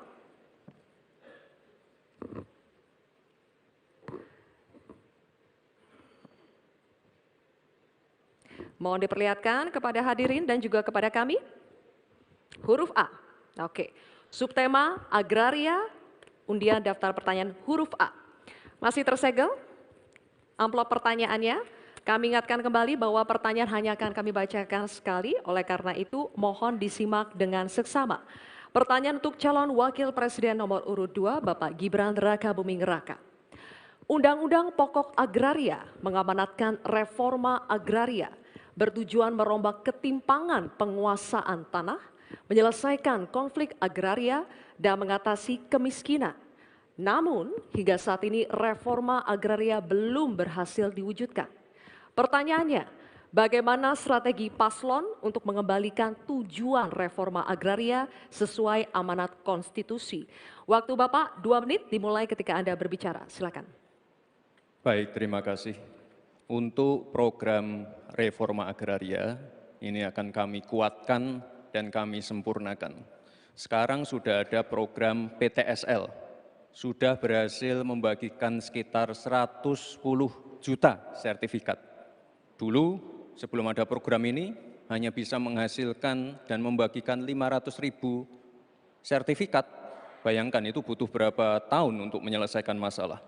Lalu sekarang juga sudah ada program redistribusi tanah. Tanah-tanah ex-HGU dan lain-lain disimpan di bank tanah untuk nanti diredistribusi ulang kepada para misalnya pengusaha lokal, petani lokal, dan lain-lain. Sekarang juga ada program One Map Policy. Ini sangat-sangat berguna sekali untuk mengurangi adanya konflik-konflik sengketa tanah, mafia tanah, dan lain-lain. Karena database-nya sudah digital, batas-batas tanahnya sudah tercapture semua di database, ini akan sangat-sangat mengurangi yang namanya mafia tanah. Sekali lagi, reforma agraria akan kita lanjutkan dan kita kuatkan, dan kemarin saya dan Pak Ganjar juga sempat mendapatkan predikat kota lengkap di kota Solo.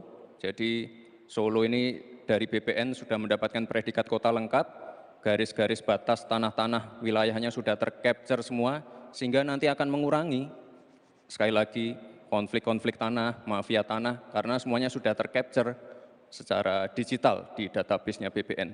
Kuncinya di sini adalah digitalisasi. Dan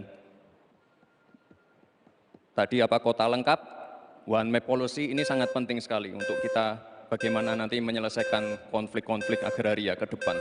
Terima kasih. Baik. Terima kasih Pak Gibran. Oke. Ditahan dulu, nanti akan ada waktu. Nanti ada waktunya. Bapak Boleh, Ibu, kita ada lanjut waktunya. dulu? Cukup ya? Bisa tenang? Kita lanjut dulu ya. Baik, kini kami persilakan calon wakil presiden nomor urut 3, Bapak Mahfud MD, untuk menanggapi Bapak, waktunya 1 menit dimulai dari saat berbicara. Terima kasih moderator. Jadi kalau melihat ketimpangan penguasaan tanah itu memang coba lihat bisnis sawit itu 39 hektar. Sementara hanya segelintir orang di bisnis sawit. Sementara para petani kita sebanyak 17 juta orang itu kalau dirata-ratakan itu hanya menguasai setengah hektar. Itulah sebabnya dulu ada reforma agraria yang ditugaskan kepada Presiden untuk segera dilakukan reforma. Reforma agraria itu ada 2. Ada 3. 1 legalisasi, yang kedua redistribusi, lalu yang ketiga pengembalian klaim-klaim hak atas tanah. Nah ini yang sekarang belum satu pun ada sertifikat untuk redistribusi. Yang ada itu bagus legalisasi, yaitu orang sudah punya lalu diberi sertifikatnya di situ. Yang lain belum dapat nih redistribusinya nih. Terima kasih. Baik, waktunya habis Pak Mahfud. Kini kami akan lanjutkan untuk calon wakil presiden nomor urut 1, Bapak Muhaimin Iskandar, memberikan tanggapan, waktunya 1 menit dimulai saat berbicara. Silakan. Pak Gibran harus tahu persis ya bahwa redistribusi lahan ini tidak sama dengan sertifikasi.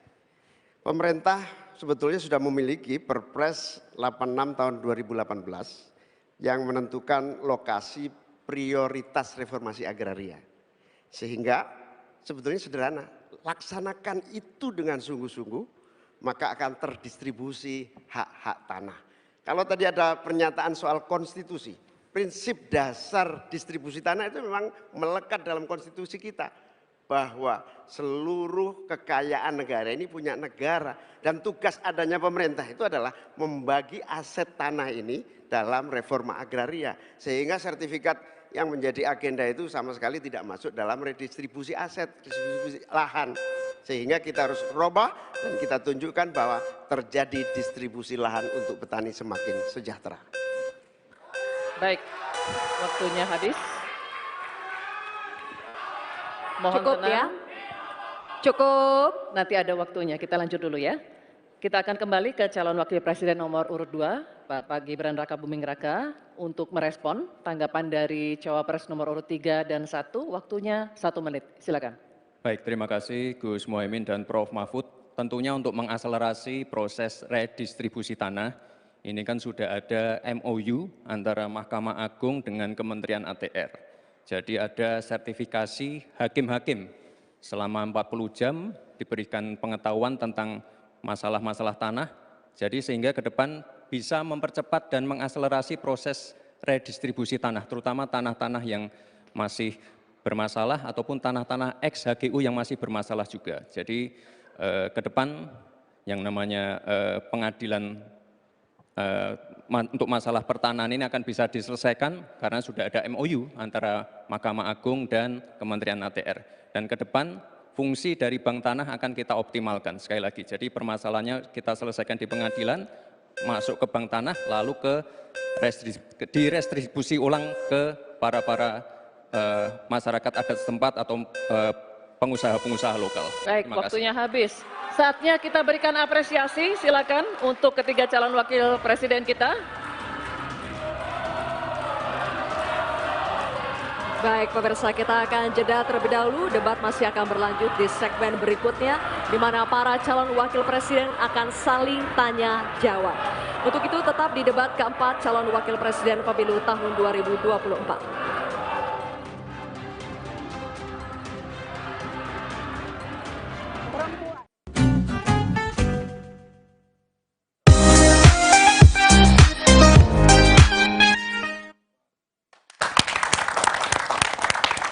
Oke, yang jadi sorotan tadi adalah soal masyarakat adat di pertanyaan pertama dari panelis. Bagaimana memulihkan hak masyarakat adat? Oke, kita setuju untuk melibatkan masyarakat yang ada di sekitarnya ketika menjalankan PSN atau Proyek Strategis Nasional. Tapi selama ini Mbak Rere di lapangan, apakah sudah selibat itu masyarakat adat dalam perwujudan PSN itu tadi?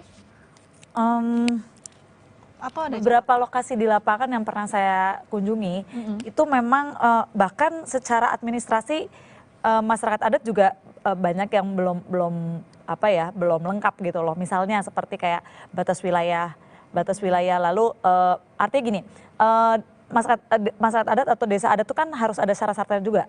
Untuk bisa diakui sama negara. Untuk diakui oleh negara. Jadi dia nggak bisa ngeklaim serta-merta ngeklaim bahwa dia adalah masyarakat adat atau desa adat gitu. Dia harus ada minimal berapa kakak gitu, ada minimal berapa jiwa, berapa lama didiami, terus ada batas-batas wilayah gitu kan, ada peranata sosial yang seperti itu. Itu banyak juga yang secara administrasi belum lengkap gitu loh. Nah itu mungkin bisa dibantu dan didampingin oleh negara ya, karena saya pikir perlunya pendampingan gitu kan, masyarakat perlu dikasih tahu, perlu didampingi, perlu ditemani gitu kan, bisa dengan pihak NGO atau pemerintah untuk melengkapi administrasi itu gitu, sehingga dia bisa memenuhi hak-haknya sebagai orang adat gitu kan. Terus juga tadi aku tertarik sama komennya Pak Mahfud yang soal hutan negara. Tadi dia menyebutkan ada hutan negara yang tidak yang kita punya hutan negara sekitar 120 juta hektar. Hutan adat diakui. Itu hutan negara. Dan di situ ada beberapa terbagi-bagi kan, hutan itu ada hutan konservasi juga, ada hutan konservasi itu ada taman nasional, ada hutan lindung, ada tahura, ada segala macam gitu kan. Itu juga ada sekitar 6.700 desa termasuk desa adat juga yang bisa mengelola perhutanan sosial di di hutan itu gitu loh. Jadi itu pun juga ada syaratnya. Jadi misalkan dia sudah berapa lama tinggal di tempat itu, lalu dia bisa mengolah dan mengelola hutan konservasi gitu kan. Dan tapi itu ada batasnya ya, kayak gitu. Terus itu menurutku lebih efektif daripada mungkin food estate mungkin ya. Jadi petani masyarakat langsung nanam, langsung dapat hasilnya, langsung dia jual gitu kan. Kan kalau food estate masyarakat lebih ke pekerja doang gitu kan, dan itu dibeli sama perusahaan dan banyak kemarin kalau nggak salah gagal mungkin karena tidak berbasis data, aku kurang tahu juga karena singkong kayaknya kurang bisa tumbuh di tempat berpasir gitu kan. Masalahnya pemerintah kita tuh sering menampik data, sementara kan kita data wajib ya untuk pembangunan berkelanjutan. Jadi nggak selain berbasis sains juga etika gitu. Mau menambahkan? Ya, kalau aku sih pengen highlight soal desa sih Kak. Kebetulan aku juga anak yang tumbuh dari desa, dan memang ada 3 faktor utama bagaimana hari ini pemenuhan ini harus dipenuhi. Dan aku merilis dari data misalnya indeks Youth Society misalnya, jadi ada 3 sebenarnya yang harus dipenuhi.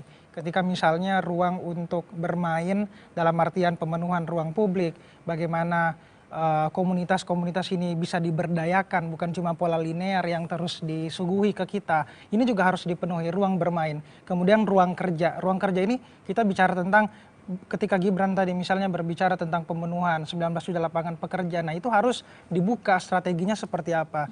Lapangan pekerjaan yang ingin ditunjukkan itu seperti apa sehingga bisa terserap banyak pekerja. Nah, yang kemudian adalah bagaimana pemenuhan akses-akses dasar seperti fasilitas kesehatan, kemudian fasilitas-fasilitas yang betul-betul menjamin kita tuh di desa dan tetap bertahan di desa. Artinya ini di satu sisi tanggung jawab saya juga sebagai generasi muda untuk mencintai desa. Seperti katanya Gibran tadi, sense of belonging dan segala macam. Tapi yang tidak kalah penting, ruang-ruang ini yang ketiga tadi harus diisi juga. Dan harus dipenuhi entah lewat program atau lewat bagaimana peta jalan yang dibangun untuk bagaimana hari ini ada regenerasi di wilayah-wilayah strategis seperti desa tadi.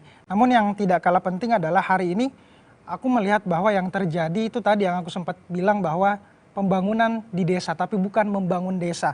Desa hanya dilihat sebagai objek, tapi bukan sebagai subjek.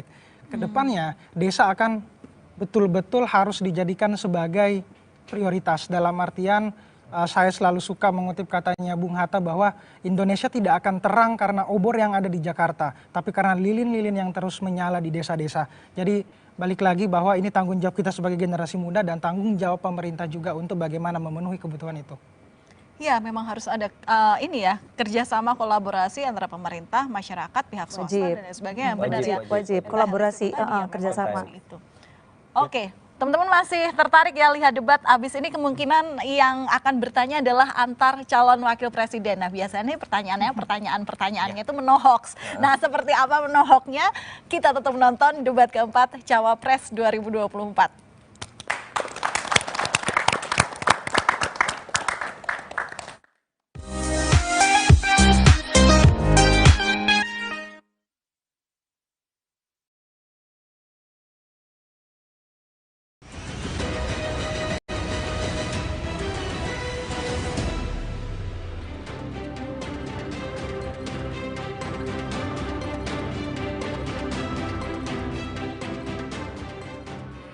Terima kasih Anda masih menyaksikan debat keempat calon wakil presiden pemilu tahun 2024.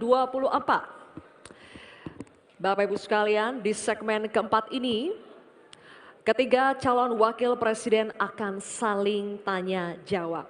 Ini mungkin adalah segmen yang paling dinanti, oleh karena itu kami ingatkan sekali lagi kepada seluruh hadirin yang ada di ruangan ini untuk berkomitmen dan bekerja sama, memberikan kesempatan yang sama kepada semua calon wakil presiden. Mohon untuk dihargai ketika para calon wakil presiden sedang saling tanya jawab. Sepakat Bapak Ibu semua? Terima kasih, mohon kerjasamanya sekali lagi. Dan untuk itu, kami undang kembali ketiga calon wakil presiden untuk kembali menuju ke podium masing-masing. Silakan.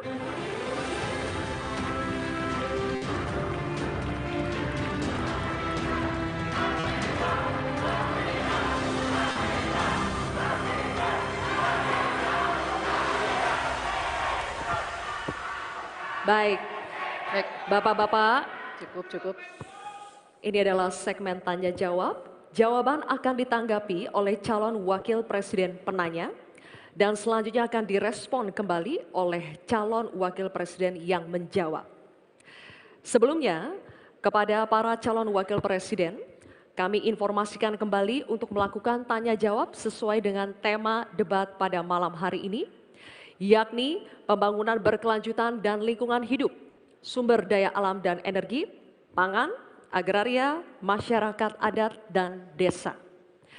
Jika menggunakan singkatan atau terminologi, mohon diberikan penjelasannya agar pertanyaannya jelas dan dimengerti oleh calon wakil presiden lainnya. Kami informasikan juga untuk dalam penyampaiannya tetap berada di podium. Ya, dan pada segmen ini kesempatan pertama akan kami berikan kepada calon wakil presiden nomor urut 1 Bapak Muhaimin Iskandar untuk bertanya kepada calon wakil presiden nomor urut 2 Bapak Gibran Rakabuming Raka. Bapak Muhaimin, waktunya 1 menit dimulai saat Bapak berbicara. Silakan. Terima kasih. Pak Gibran, Indonesia ini terdiri dari berbagai bioregional, di mana kita harus betul-betul mengerti agar pembangunan kita tepat sasaran dan bisa tumbuh dengan baik. Pertanyaannya, bagaimana strategi Anda melaksanakan pembangunan berbasis bioregional itu agar keadilan iklim terjaga, keadilan sosial terwujud, keadilan ekologi terlaksana dengan baik, keadilan antar generasi juga terwujud, sekaligus keadilan sosial. Mohon dijelaskan. Waktunya masih ada 17 menit. Apakah akan dipergunakan? 17 detik. 17 detik maksud kami? Cukup. Cukup Pak Muhaimin, baik. Kini kami persilakan calon wakil presiden nomor urut 2 Bapak Gibran Rakabuming Raka untuk menjawab. Waktunya 2 menit dimulai saat Bapak berbicara. Silakan. Gus Muhaimin ini lucu ya. Menanyakan masalah lingkungan hidup tapi itu kok pakai botol-botol plastik itu. Padahal saya, Pak Ganjar, Prof. Mahfud pakai botol kaca. Itu gimana itu komitmennya? Botol plastik semua itu. Tapi nggak apa-apa. Kita kembali lagi ke topik ya. Intinya di sini kita sudah berkomitmen untuk yang namanya pembangunan tidak boleh lagi Jawa sentris. Harus mulai Indonesia sentris. Kemarin Gus Muhaimin menolak IKN. Tidak apa-apa, akan kita lanjutkan dan akan kita perkuat IKN itu. Sekali lagi yang namanya pembangunan yang masif harus memperhatikan aspek lingkungan, sosial, dan keberlanjutannya. Kita pastikan mencari titik tengah, sekali lagi titik tengah, titik keseimbangan. Membangun hilirisasi industri, tapi harus memperhatikan lingkungan hidup. Menggenjot produktivitas para petani, sektor maritim, tapi juga harus menjaga keseimbangan alam. Pastikan sekali lagi AMDAL, analisa lingkungan, sustainability report bisa tersajikan dengan baik dan pastikan menggandeng pengusaha-pengusaha lokal, UMKM lokal. Jadi tidak besar sendiri tapi ikut membesarkan yang lain. Intinya adalah anggaran ini dipakai untuk kesejahteraan rakyat. Pemerataan pembangunan itu penting dan sekali lagi pembangunan yang masif harus memperhatikan sisi-sisi lingkungan hidup. Karena sekali lagi yang namanya bencana kekeringan, banjir, kenaikan air laut, ini ancamannya sudah ada di depan mata. Dan ini adalah ancaman yang sangat nyata. Terima kasih. Baik, ini kami persilakan. Nanti ada waktunya. Nanti ada waktunya. Cukup. Cukup. Kami persilakan calon wakil presiden nomor urut 1 Bapak Muhaimin Iskandar untuk menanggapi. Waktunya 1 menit Bapak di saat berbicara akan dimulai. Silakan. Pertanyaan saya tidak terjawab sama sekali. Karena di undang-undang kita juga dinyatakan bahwa potensi bioregional kita itu adalah bahwa wilayah nasional kita itu bukan terbagi bukan saja sekedar karena politik dan administrasi, tetapi ekosistem lingkungannya ada, sekaligus juga komunitas masyarakat yang tumbuh juga menjadi pertimbangan. Sehingga Papua misalnya, jangan pernah salah dalam membangun Papua. Papua harus berbasis pemerataan dan keadilan yang sempurna. Maluku misalnya, dengan kekuatan maritimnya, Maluku menjadi bioregional untuk pengembangan ekonomi kelautan dan perikanan. Jawa misalnya, keberlanjutan pembangunan yang menumbuhkan potensi ekonomi secara pertumbuhan. Baik, waktunya habis Pak Muhaimin. Kami persilakan calon wakil presiden nomor urut 2 Bapak Gibran Rakabuming Raka untuk merespon tanggapan dari Bapak Muhaimin Iskandar. Waktunya 1 menit. Kami persilakan. Loh, katanya tidak menjawab pertanyaan, tapi Gus Muhaimin malah ngomongin pemerataan pembangunan. Itu kan tadi yang saya omongin, Gus.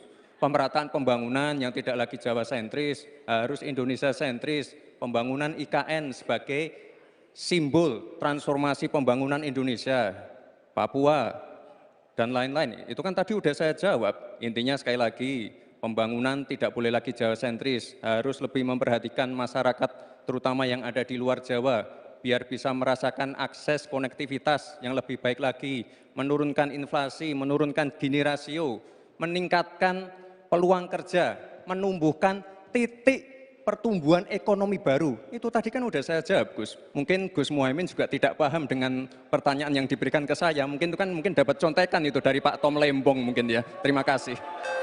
Masih ada waktu, Pak Gibran, cukup? Tenang. Tenang. Cukup. Bisa kami minta kerjasamanya? Baik, baru saja kita simak bersama calon wakil presiden nomor urut 1 dan 2 saling bertanya jawab. Selanjutnya, calon wakil presiden nomor urut 2.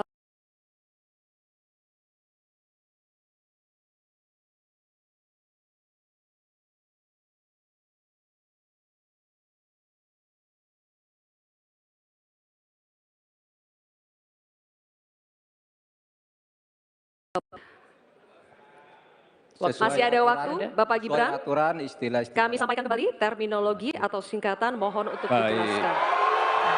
Enggak, tunggu. Silakan dilanjutkan. Masih ada waktu. Ini tadi tidak saya jelaskan karena kan beliau kan seorang profesor. Sesuai dengan Oke, aturan. greenflation adalah inflasi hijau. Sesimpel itu. Waktunya masih ada, Bapak Gibran, cukup? Kami persilakan kepada calon wakil presiden nomor urut 3, Bapak Mahfud MD untuk menjawab. Waktu Bapak 2 menit, silakan.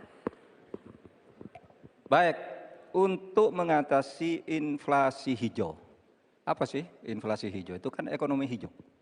Ekonomi hijau itu adalah ekonomi sirkuler, ya, di mana sebuah proses pemanfaatan produk ekonomi, pangan misalnya, atau apa, produksi apapun, diproduksi, kemudian dimanfaatkan, di recycle, bukan dibuat. Jadi bukan barang itu lalu dibiarkan mengganggu ekologi.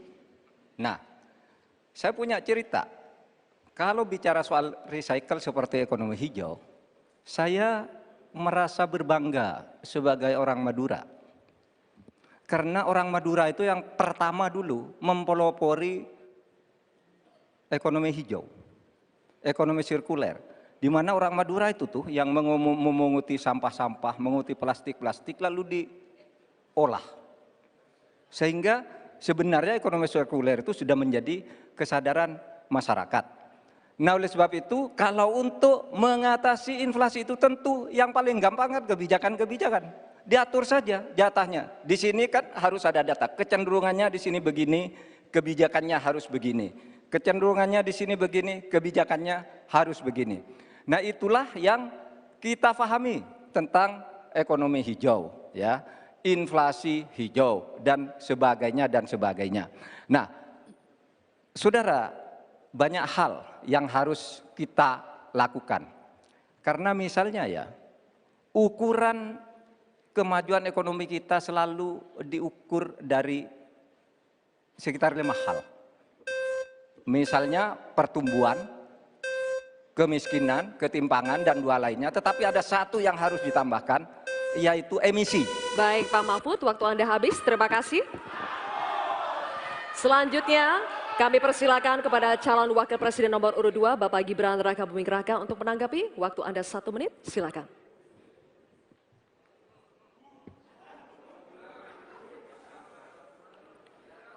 Saya lagi nyari jawabannya Prof. Mahfud. Saya nyari-nyari di mana ini jawabannya. Kok nggak ketemu jawabannya. Saya tanya masalah inflasi hijau kok malah menjelaskan ekonomi hijau. Prof. Mahfud, yang namanya greenflation atau inflasi hijau itu ya kita kasih contoh yang simpel aja. Demo rompi kuning di Perancis. Bahaya sekali. Sudah memakan korban. Ya, ini harus kita antisipasi, jangan sampai terjadi di Indonesia. Kita belajar dari negara maju. Negara maju aja masih ada tantangan-tantangannya. Intinya transisi menuju energi hijau itu harus super hati-hati. Jangan sampai malah membebankan R&D yang mahal, proses transisi yang mahal ini kepada masyarakat, pada rakyat kecil. Itu maksud saya inflasi hijau, Prof. Mahfud. Terima kasih. Masih ada waktu, Pak Gibran? Cukup? Baik. Terima kasih. Kita lanjutkan dulu. Nanti akan ada waktunya untuk memberikan support. Kita lanjutkan dulu, Bapak Ibu. Terima kasih. Kita teruskan ya. Kami persilakan calon wakil presiden nomor urut 3, Bapak Mahfud MD, untuk merespon tanggapan dari Bapak Gibran Rakabuming Raka. Waktu Bapak 1 menit dimulai ketika Bapak berbicara. Silakan. Saya juga ingin mencari itu jawabannya ngawur juga itu. Gila ini. Ngarang-ngarang ndak karuan, mengkaitkan dengan sesuatu yang tidak ada. Gitu ya. Begini loh, kalau akademis itu gampangnya kalau bertanya yang kayak gitu-gitu tuh recehan. Gitu, recehan. Oleh sebab itu tidak layak dijawab menurut saya, dan oleh sebab itu saya kembalikan saja ke moderator. Ini tidak layak dijawab pertanyaan kayak gini. Tidak ada ini jawabannya. Terima kasih. Cukup buat Pak Mahfud? Masih ada waktu Bapak? Saya kembalikan. Cukup ya? Baik. Saya kembalikan. Tidak ada gunanya menjawab. Ya, baik. Bapak Ibu, demikianlah tadi interaksi tanya jawab antara calon wakil presiden nomor urut 2 dengan calon wakil presiden nomor urut 3. Terima kasih. Baik, Bapak Ibu, kita lanjutkan ya sesinya. Kita selesaikan dulu. Kali ini giliran calon wakil presiden nomor urut 3 dan nomor urut 1 untuk saling bertanya jawab. Diawali dengan calon wakil presiden nomor urut 3, Bapak Mahfud MD. Untuk bertanya kepada cawapres nomor urut 1, Bapak Muhaimin Iskandar. Waktunya 1 menit, Pak Mahfud, dimulai dari saat Bapak berbicara. Silakan. Ya, Pak Muhaimin, calon wakil presiden yang terhormat. Pada tahun 2014 kita berada di posisi yang berbeda. Saya menjadi ketua timnya Pak Prabowo, Pak Muhaimin di timnya Pak Jokowi waktu itu. Ada pertanyaan dari Pak Jokowi pada tanggal 5 Juli 2014 kepada Pak Prabowo. Pertanyaannya begini, Pak Prabowo, saat ini kita dihadapkan dengan bencana ekologis yang salah satunya disebabkan oleh kerusakan hutan. Laju penggundulan hutan di negara kita tertinggi di dunia.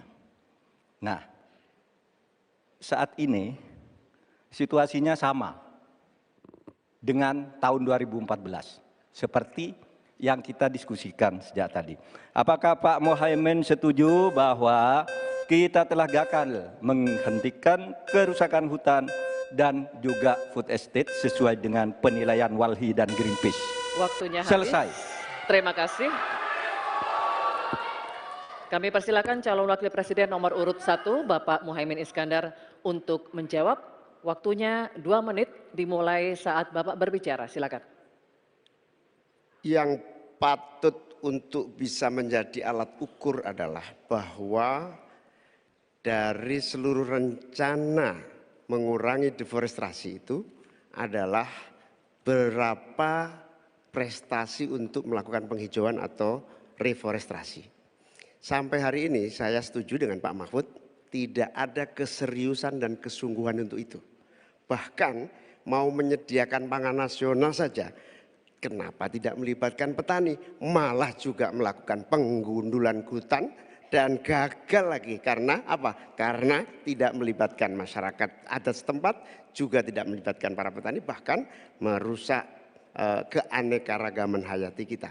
Sehingga menurut saya ini soal keberpihakan Pak Mahfud. Keberpihakan kepada pembangunan yang berbasis keberlanjutan. Di mana kita tidak akan main-main dengan soal ini soal nasib generasi. Prinsipnya satu, keadilan. Keadilan ekologi harus nomor 1. Jangan pernah membiarkan keadilan ekologi ini tidak terlaksanakan dengan baik. Yang kedua, keadilan iklim. Yang ketiga, keadilan antar generasi. Komitmen keadilan ini termasuk komitmen keadilan agraria, keadilan sosial. Enggak dijalankan sama sekali karena memang apa? Tidak ada komitmen dan kesungguhan. Konstitusi sudah ada, anggaran juga punya, kemudian undang-undang juga banyak. Sekali lagi, komitmen dan kemauan sungguh serta tidak abai terhadap tugas dan tanggung jawab sebagai pemerintah. Oleh karena itu nanti kalau amin dipercaya, insya Allah yang paling pokok adalah kesungguhan, komitmen untuk melaksanakan konstitusi dengan sungguh-sungguh, berpihak kepada rakyat dan lingkungan, bukan berpihak kepada investor ataupun pengusaha. Waktunya masih cukup, Pak Muhaimin. Baik.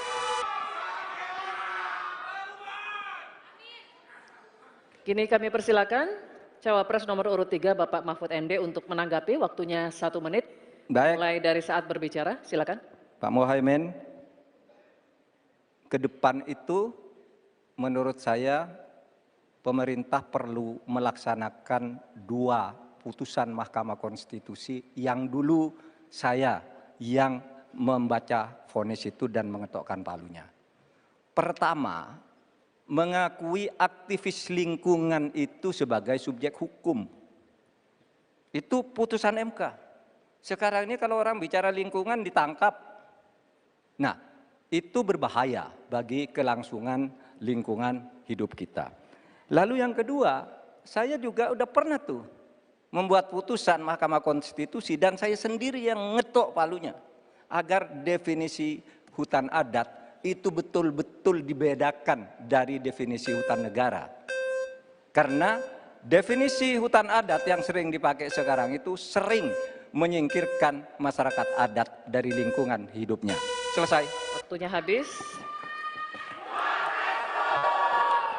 Kami persilakan kembali Cawapres nomor urut 1 Bapak Muhaimin Iskandar untuk merespon tanggapan dari Pak Mahfud MD tadi. Waktunya 1 menit dimulai dari saat Bapak berbicara. Silakan. Ya, setuju apa yang disampaikan Pak Mahfud. Inti dari hasil kemerdekaan kita itu kan 2. 1, bahwa pemerintah atau negara mengatur sistem dan tata kelola pemerintahan dan kenegaraan. Yang kedua, mengelola kekayaan dan aset negara kita. Nah ini yang tidak pernah dilakukan. Dibiarkan aset itu liar, bahkan ada orang yang menguasai 500.000 sementara petani gurum kita sudah hampir 16 rumah tangga petani gurum yang hanya punya tanah setengah hektar. Itu dari segi soal pertanahan. Nah apalagi jasa para pemangku adat. Masyarakat adat yang memiliki banyak jasa sejak sebelum kemerdekaan hingga hari ini menjaga hutan, menjaga lingkungan kita. Tetapi tidak pernah diajak dialog. Ada pemaksaan melalui PSN, tidak diajak bicara. Rempang misalnya, itu tidak melibatkan dengan sungguh-sungguh masyarakat di sekitar itu. Terima kasih. Masih ada waktu Bapak? Cukup? Cukup. Baik, oke. Kalau begitu, sesi tanya jawab untuk segmen ini sudah habis. Kita berikan apresiasi untuk ketiga calon wakil presiden kita.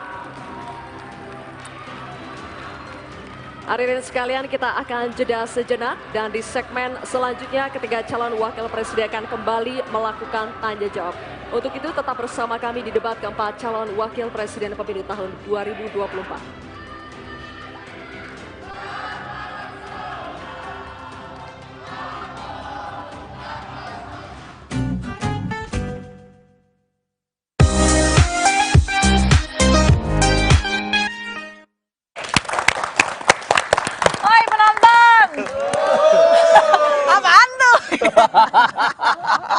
Bentar. Ngapain Pak? Nyari receh. Sering nggak debat tadi? Udah mulai terkoyak-koyak emosionalnya. Kelihatannya kebukti deh omongannya Rian makin sombong kelihatannya ya, si 02 ya. Gimana ya? Aku sih pertama ngelihatnya kayak Gibran meskipun pakai jaket ini ya lambang Naruto, memang Naruto tengil sih. Tapi kan anak Hokage, jadi ya terserah dia lah. Oh iya, tapi emang tim pemenangannya itu, dia tuh bilang, TKN bilang, saya berharap supaya Gibran menampilkan orisinalitas atas Orisinalitasnya. Sama berarti sama harapannya timnya Caimin kan, harus orisinal, terlalu orisinal kayaknya. Nah, kalau menurut aku agak kurang baik sih kalau taunting duluan. Ini kan istilah sebenarnya. Taunting itu kayak melakukan provokasi dalam untuk menggoyahkan emosi lawan. Ini kan sering juga dilakukan tim-tim Mobile Legend lah kalau bertanding. Nah, taunting itu etisnya bagus dilakukan kalau udah menang. Bahaya kan kalau udah taunting, udah sombong tapi kalah nanti. Jadi alangkah baiknya kalau tetap rendah hati dengan apa segala macam, menunjukkan ya bahwa anak muda juga bisa unggul loh, tapi dengan cara-cara yang beradab. Debat tetap pakai adab lah kalau kata saya. Oke. Tapi kepancing emosi nggak jalan-jalan yang lain kalau lo itu, kalau menurut lo apakah itu bagian dari strategi juga sebenarnya untuk harusnya iya karena kan cukup lumayan kena serangan kan debat sebelumnya di Pak Prabowo dengan serangan-serangan yang mungkin dilakukan karena tidak ada hal-hal yang yang bisa dilakukan lagi ya, mungkin cara satunya adalah memancing emosi lawan di awal kayak gitu untuk menggoyahkan argumentasinya. Itu biasa sih sebenarnya dalam debat. Merajut dendam kelihatannya. Ini ada yang kemarin. Ini Mbak Rere tadi cukup tertarik ya Mbak juga dengan perlindungan bagi aktivis lingkungan hidup. Sekaligus cerita deh, tapi dengan waktu sebenarnya nggak terbatas. cuma aktivis ya, jadi jurnalis, aktivis, kita tuh nulis sesuatu yang kira-kira mengkritik gitu kan, atau kira-kira ngasih, padahal kan kritikan atau masukan tuh nggak harus selalu, itu bukan selalu penyerangan ya, itu bisa jadi kita sebenarnya mau ngasih sumbangsi pemikiran gitu loh. Tapi rata-rata ada beberapa jurnalis yang mereka takut untuk menulis gitu, atau aktivis bersuara. Nggak usah kayak gitu deh. Sekarang ada beberapa idiom kata yang dilarang oleh negara. Misalkan kata konflik itu nggak boleh dipakai. Jadi negara itu mengganti kata konflik dengan interaksi negatif. Sementara ketika aku kuliah jurnal-jurnal internasional ilmiah itu semua pakai konflik, tapi negara kita aktivis atau siapa menyebut kata konflik, tetot udah kartu kuning gitu kan. Berarti benar katanya Pak Mahfud yang tadi bilang soal ngomongin soal lingkungan di lapangan itu ditangkap, benar. Bahkan beberapa kalau ditangkap itu saya nggak bisa membuktikan mereka apakah ditangkap karena itu ya, tapi rata-rata mereka sulit untuk leluasa berbicara gitu loh. Misalkan para NGO itu jangankan mengkritik, mereka mau memposting pencapaian mereka, misalkan lepas liar harimau atau orangutan ke hutan, itu kan pencapaian NGO tersebut kan. Itu juga nunggu persetujuan kementerian dulu mereka, jadi mereka nggak berani posting. Bahkan hal yang positif atau sesuatu yang itu kan pencapaian positif gitu loh. Dan para NGO ini mungkin juga pengen melalui sosmednya pengen menyampaikan pencapaiannya kepada masyarakat. Ini loh kerja kita gitu loh, ini loh kerja kami gitu, nggak cuma jalan-jalan atau di dalam hutan doang gitu kan, atau kepada para donor mereka gitu. Tapi pergerakan mereka pun sangat dibatasi gitu loh. Makanya banyak orang yang kepengen ngomong akhirnya nggak berani ngomong karena itu tadi, bahkan idiom kata seperti itu tadi, landscape, konflik, itu tidak boleh dilakukan gitu. Hati-hati loh Mbak Rere, misalnya di sosmed ya aku nulis konflik, nggak boleh loh ngomong konflik gitu kan. Tapi memang di dunia masih menggunakan kata itu gitu, cuma di kita doang. Apa alasannya kalau di sini bilang? Nggak tahu ya, apakah memicu atau misalnya ada peneliti nih ya, ada peneliti dari luar memang gitu kan, misalnya mereka meneliti soal populasi orangutan yang menurun misalnya gitu. Sebagian orang meminta sama pemerintah langsung di-ban tuh. Nah, sebagian meminta jangan langsung di-ban walaupun dia dari luar. Jadi data lawan data gitu loh. Lu pakai metode apa sehingga lu merasa populasi nggak turun kok gitu loh. Nah, cuma tetap itu setahu saya tidak dilakukan. Jadi ya udah si peneliti ini di-ban nggak bisa masuk ke Indonesia gitu kan. Karena kata Enggak, kalau dia meneliti soal penurunan populasi orangutan Tapanuli.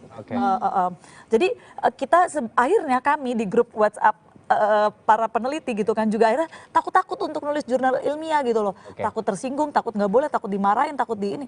Padahal tujuan jurnal ilmiah tadi kan memberikan kontribusi betul. kan. Negara nggak mungkin ada masalah. Kita pacaran aja ada masalah ya Bo ya. Apalagi negara. Iya maksudnya bagaimana kita mencari solusi dari permasalahan gitu loh. Nggak mungkin dong. Sementara kan kita juga kita juga menyayangi negara ini. Kita juga pengen pembangunan berkelanjutan terus terjadi gitu. Ya seperti itulah Mbak kurang lebih. Nah teman-teman? Setuju? Oh setuju. Enak banget tuh setuju aja. Orang ngomong apa? Ada sedikit komentar buat debat kali ini yang udah sampai mau akhir nih selesai? Ada ya? Cuma makin panas aja ya, makin seru. Oke, tapi nggak ngantuk ya? Nggak dong. Nggak ngantuk. Kita akan cari receh selanjutnya, berarti kita akan kembali lagi. Ayo kita nonton debat keempat cawapres.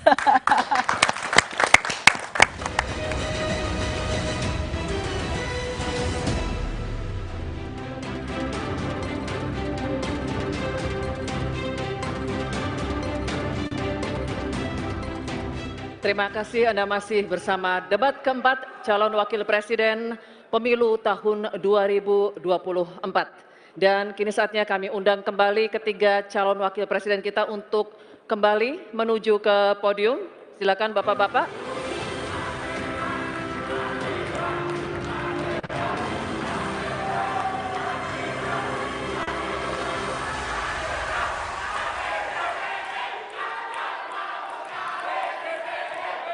Di segmen kelima ini kita akan melanjutkan tanya jawab antar calon wakil presiden. Dan di segmen ini, calon wakil presiden nomor urut 2 akan bertanya kepada calon wakil presiden nomor urut 1.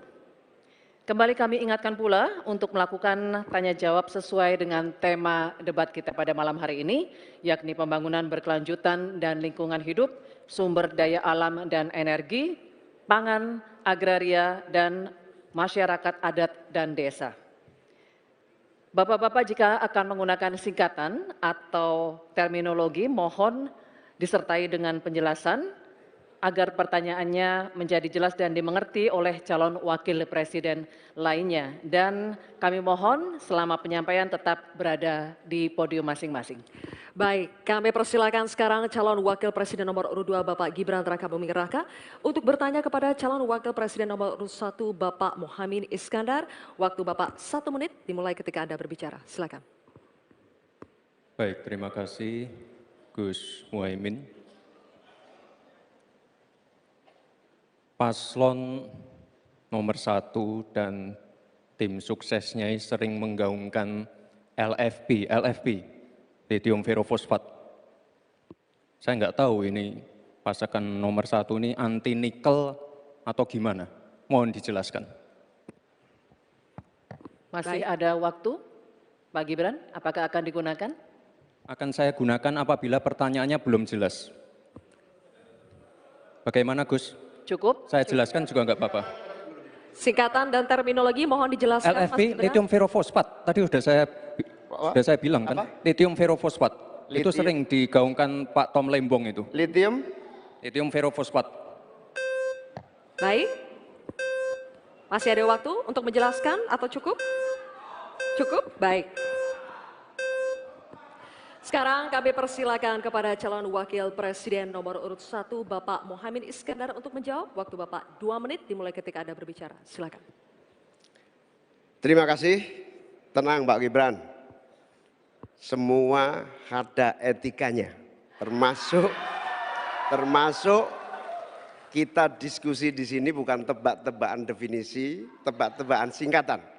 Kita levelnya adalah policy dan kebijakan.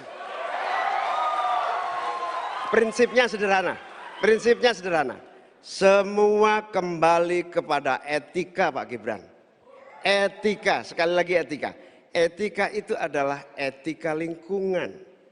Apapun yang menjadi kebijakan kita menyangkut produksi, pengambilan tambang sumber daya alam, juga apapun yang kita gunakan seluruh potensi bangsa ini, rujukannya adalah etika lingkungan. Komitmen kita intinya adalah keseimbangan antara meletakkan manusia dan alam. Keseimbangan ini tidak bisa ditawar-tawar agar pembangunan kita berkelanjutan, agar melibatkan semua pihak yang ada.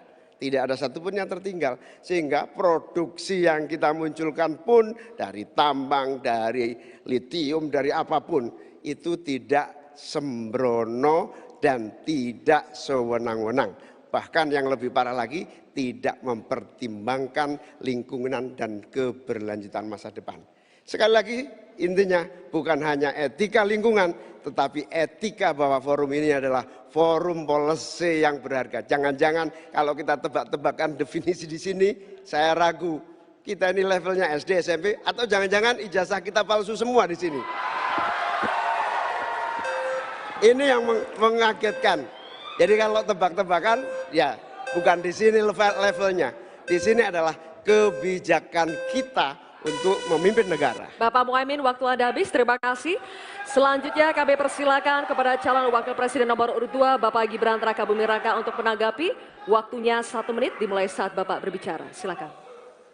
Ini agak aneh ya, yang sering ngomongin LFP itu tim sesnya, tapi cawapresnya nggak paham LFP itu apa. Kan aneh. Sering bicara LFP, lithium ferrofosfat. Tesla nggak pakai nikel. Ini kan kebohongan publik, mohon maaf. Tesla itu pakai nikel, Pak. Dan kita sekarang, Indonesia itu adalah negara yang punya cadangan nikel terbesar sedunia. Ini kekuatan kita, ini bargaining kita. Jangan malah membahas LFP. Itu sama saja mempromosikan produknya China, Pak. Saya nggak tahu ya Pak Tom Lembong dan tim sesnya sering nggak diskusi dengan cawapresnya. Masa cawapresnya nggak paham? Aneh loh. Saya jelaskan sekali lagi, lithium ferrofosfat itu adalah alternatif dari nikel. Intinya ada negara yang nggak mau pakai nikel. Nah, itu loh Gus yang saya maksud. Apakah Gus Muhaimin juga anti nikel? Baik, waktunya habis. Terima kasih Pak Gibran. Baik, kami lanjutkan. Mohon tenang dulu Bapak, Ibu. Cukup Bapak-Bapak, bisa kita lanjutkan ya. Terima kasih, terima kasih, terima kasih. Sekarang kami persilakan kepada calon wakil presiden nomor urut 1 Bapak Muhaimin Iskandar untuk merespon tanggapan dari Bapak Gibran Rakabuming Raka. Waktu Anda 1 menit Bapak, silakan. Saya setuju bahwa potensi sumber daya alam kita harus terus kita promosikan. Tetapi harap dicatat, gara-gara kita mengeksplorasi nikel ugal-ugalan, lalu hilirisasi tanpa mempertimbangkan ekologi, mempertimbangkan sosialnya, buruh kita diabaikan, malah banyak tenaga kerja asing, dan juga yang terjadi korban kecelakaan. Di sisi yang lain, pemasukan dari nikel kita juga sangat kecil. Ini menjadi pertimbangan. Dan yang paling parah, nikel kita berlebih produknya, sehingga bukan harga tawar kita menaik, malah kemudian kita menjadi korban dari policy kita sendiri.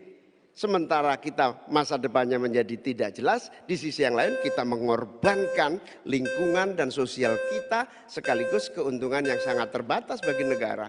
Oleh karena itu bukan soal gegabah, ini soal keberanian dan keberpihakan. Waktunya habis Bapak Muhaimin. Terima kasih. Tanya jawab akan kita lanjutkan, dan berikutnya calon wakil presiden nomor urut 3 dan calon wakil presiden nomor urut 2 akan bertanya jawab.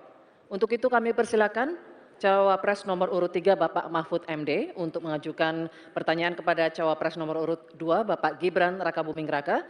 Pak Mahfud, waktunya 1 menit dimulai saat Bapak berbicara, silakan. Mas Gibran, saya menghormati Anda sebagai calon wakil presiden sehingga saya tidak akan bicara secara menjebak dan receh-receh.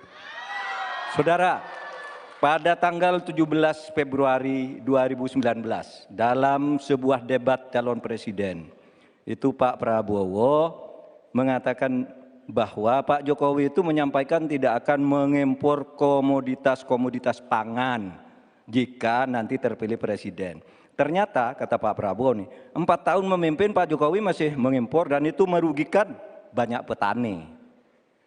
Nanti dicek ya bahwa itu pertanyaan Pak Prabowo ke Pak Jokowi saat itu. Pak Jokowi bilang tidak akan ngimpor. Tapi sampai sekarang kita masih mengimpor banyak. Masih mengimpor banyak. Malah semakin banyak mafianya impor-mengimpor bahan pangan itu. Nah itulah sebabnya apa usul Anda untuk menyelesaikan masalah 5 tahun lalu ini. Ya. Baik. Cukup. Ini kami persilakan Cawapres nomor urut 2 Bapak Gibran Rakabuming Raka untuk menjawab. Waktunya 2 menit dimulai saat berbicara, silakan. Sepertinya Prof. Mahfud agak ngambek ya, soalnya saya sudah 2 kali memberikan pertanyaan yang sulit. Carbon capture, greenflation, selalu dikomenin pertanyaan receh. Ya kalau receh ya dijawab Pak, itu loh, segampang itu. Oke, masalah pangan, masalah impor. 2019 sampai 2022 kita sebenarnya sudah swasembada beras. 2023 ada impor karena El Nino Pak. Dan ini terjadi di sebagian besar di belahan dunia, Pak. Kuncinya sekarang adalah bagaimana kita bisa bekerja sama melakukan ekstensifikasi, intensifikasi lahan di tingkat desa sampai tingkat nasional secara efektif. Pupuk itu kunci. Makanya kemarin ada pabrik pupuk di Fak-Fak. Ini kunci untuk meningkatkan produktivitas. Lalu mekanisasi. Ini kalau tidak ada mekanisasi, produktivitasnya tidak akan meningkat. Ada combine harvester, ada RMU. Ini wajib untuk meningkatkan produktivitas sekaligus mengurangi food loss atau food waste. Lalu tentu saja kita harus menggandeng anak-anak muda. Misalnya di Jabar sudah ada program petani milenial, ya kita juga harus mengedepankan smart farming. Kita pakai IoT untuk mengecek kesuburan tanah, pH tanah, keasaman tanah, penting sekali itu Pak. Lalu kita pakai drone untuk menyemprotkan pestisida. Jadi memang yang namanya food estate, lahan pertanian itu adalah program jangka panjang Pak. Jadi tidak bisa dijudge sekali panen, 2 kali panen, 3 kali panen. Panen pertama, kedua, ketiga itu pasti tidak pernah 100%. Ini yang petani pasti paham. Baru nanti panen ke-6, ke-7, ke-8 baru akan kelihatan seperti apa hasilnya. Itu Pak, terima kasih dan mohon maaf sebelumnya Pak. Waktunya habis, terima kasih. Cukup, cukup. Bapak Ibu cukup. Baik, kita lanjutkan dulu. Saatnya calon wakil presiden nomor urut 3 Bapak Mahfud MD untuk menanggapi, waktunya 1 menit saat Bapak berbicara, silakan. Pertanyaan saya bukan itu. Pertanyaannya itu, dulu Pak Prabowo bertanya, katanya Pak Jokowi tidak mau ngimpor beras. Lalu sekarang faktanya, per hari ini, catatan datanya harus dibaca ini. Impor kedelai 2 juta ton, susu 280 juta ton, gula pasir 4,1 juta ton, beras 2,8 ton, daging sapi 160 juta ton. Ini hasilnya seberapa dari hasil debat dulu yang tanggal 17 Juli itu. Perkembangannya seberapa? Semakin banyak nih angkanya, semakin banyak impornya, semakin terdiversifikasi juga, diversifikasi juga impornya dari data ini. Nah, oleh sebab itu kemudian secara lebih mendasar, saya ingin menanyakan posisi Mas Gibran dengan penuh hormat. Posisi Anda sebagai wakil presiden, bagaimana tentang konsep Trisakti Bung Karno terkait kemandirian ini? Baik. Selanjutnya kami persilakan cawapres nomor urut 2 Bapak Gibran Rakabuming Raka untuk merespon tanggapan dari Bapak Mahfud MD. Waktunya 1 menit Pak, dimulai dari saat Bapak berbicara, silakan. Terima kasih Prof. Mahfud untuk evaluasinya. Sekali lagi saya mohon maaf jika ada kata-kata saya yang salah. Tapi sekali lagi, ini harus kita evaluasi. Dan kita jangan memberikan narasi-narasi yang menakutkan kepada warga. Intinya adalah program-program yang sudah berjalan sekarang. Nomor 1 dan nomor 3 ini kan kompak, food estate gagal. Saya tegaskan sekali lagi Pak, memang ada yang gagal, tapi ada yang berhasil juga yang sudah panen. Misalnya di Gunung Mas, Kalteng, itu sudah panen jagung, singkong.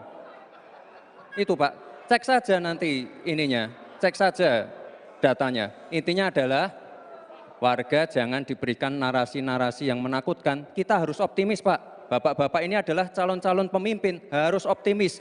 Jangan memberikan narasi-narasi yang menakutkan kepada warga dan masyarakat. Waktunya masih? Baik, waktunya habis. Baik, waktunya habis.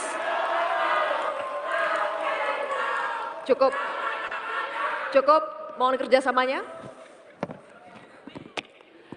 Baik. Hadirin sekalian, kita akan masuk ke sesi tanya jawab yang terakhir, yakni calon wakil presiden nomor urut 1, Bapak Muhaimin Iskandar, dan calon wakil presiden nomor urut 3, Bapak Mahfud MD. Bapak Muhaimin, waktu Anda bertanya 1 menit, dimulai saat Bapak berbicara. Silakan. Prof. Mahfud yang saya hormati, calon wakil presiden, bahwa kita saksikan hari ini, 9 tahun terakhir ini ya, kerusakan iklim, lingkungan hidup yang mengkhawatirkan, kemudian bencana ekologis, banjir, longsor, dan berbagai keadaan sulit lainnya terjadi. Ini bukan main-main, ini serius. Nah, kalau mau jujur, kiamat makin dekat ini. Kok dianggap biasa-biasa saja, gimana Pak Mahfud? Karena itu saya ingin menyampaikan data-data penting nih, catatan saya ini.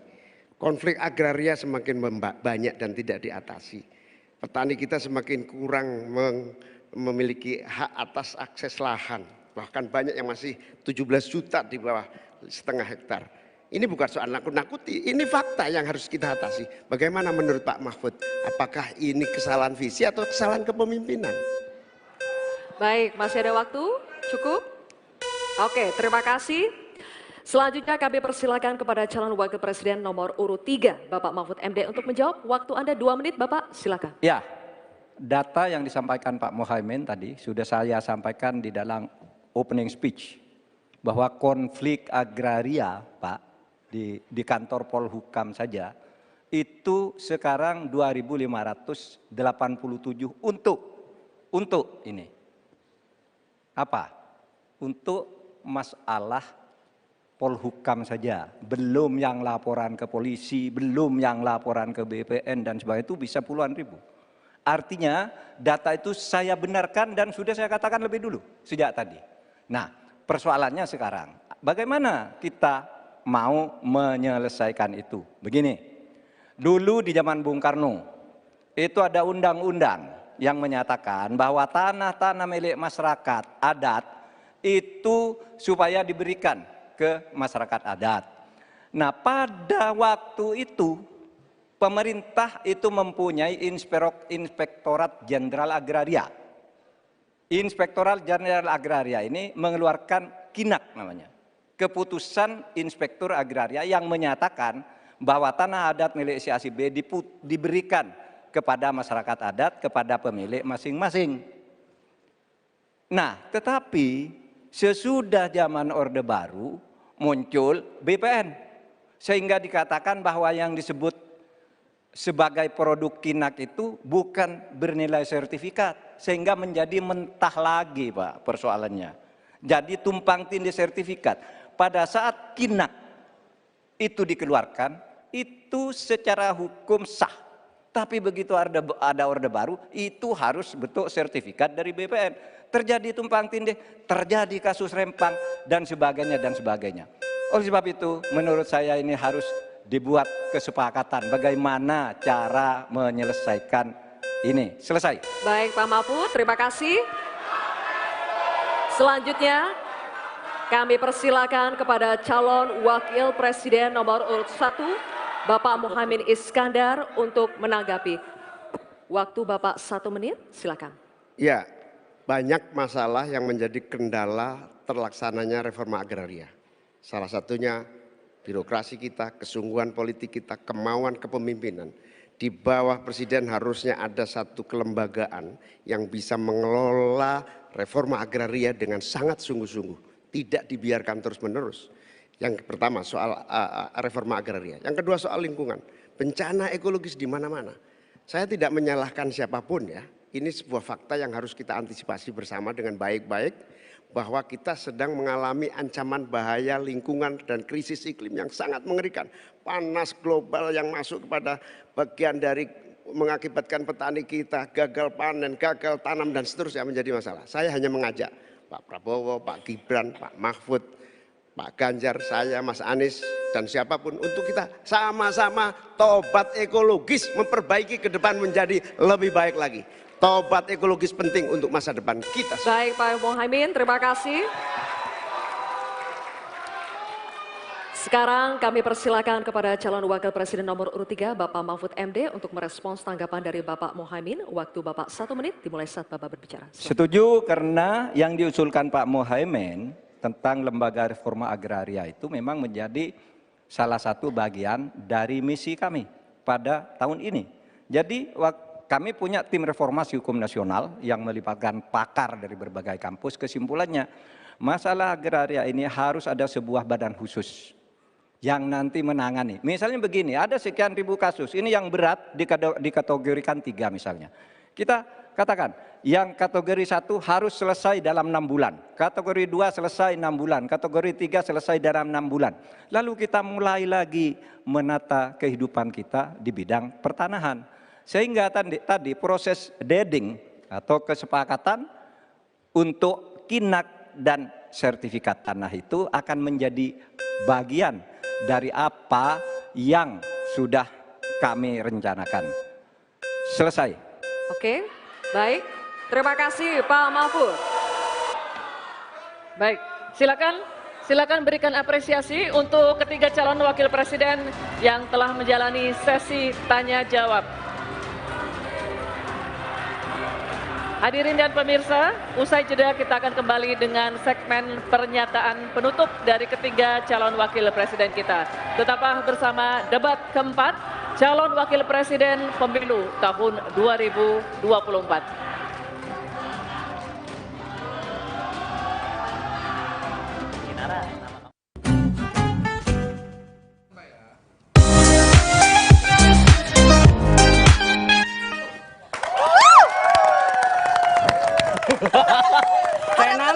Tenang ya. Itu tadi kita saksikan pertandingan lempar pertanyaan tanpa jawaban. Cakep. Suka nih, iya nih bener. Oke, langsung aja pertanyaannya paling simple. Siapa yang jadi most valuable player di debat cawapres yang terakhir? Ya. Mbak Rere dulu kali. Oke ya. Kalau aku sih ngelihat hampir sama ya, hampir sama dan rata-rata tema yang diangkat itu udah dibahas gitu. Walaupun yang paslon 1 sama paslon 3 tetap ya food estate ya, gitu kan. Mereka fokus ke pangan ya. Fokus ke food estate yang gagal yang singkong itu kan. Nah, cuma tetap yang saya bilang di depan tadi, saya agak kecewa karena wildlife dan forest crime, kejahatan hutan tuh tidak kayak illegal logging, perburuan satwa, penyelundupan satwa liar dilindungi itu tidak dibahas gitu. Jadi kalau lainnya hampir semua, walaupun seperti aku bilang tadi ya, masih itu tadi food estate itu tadi.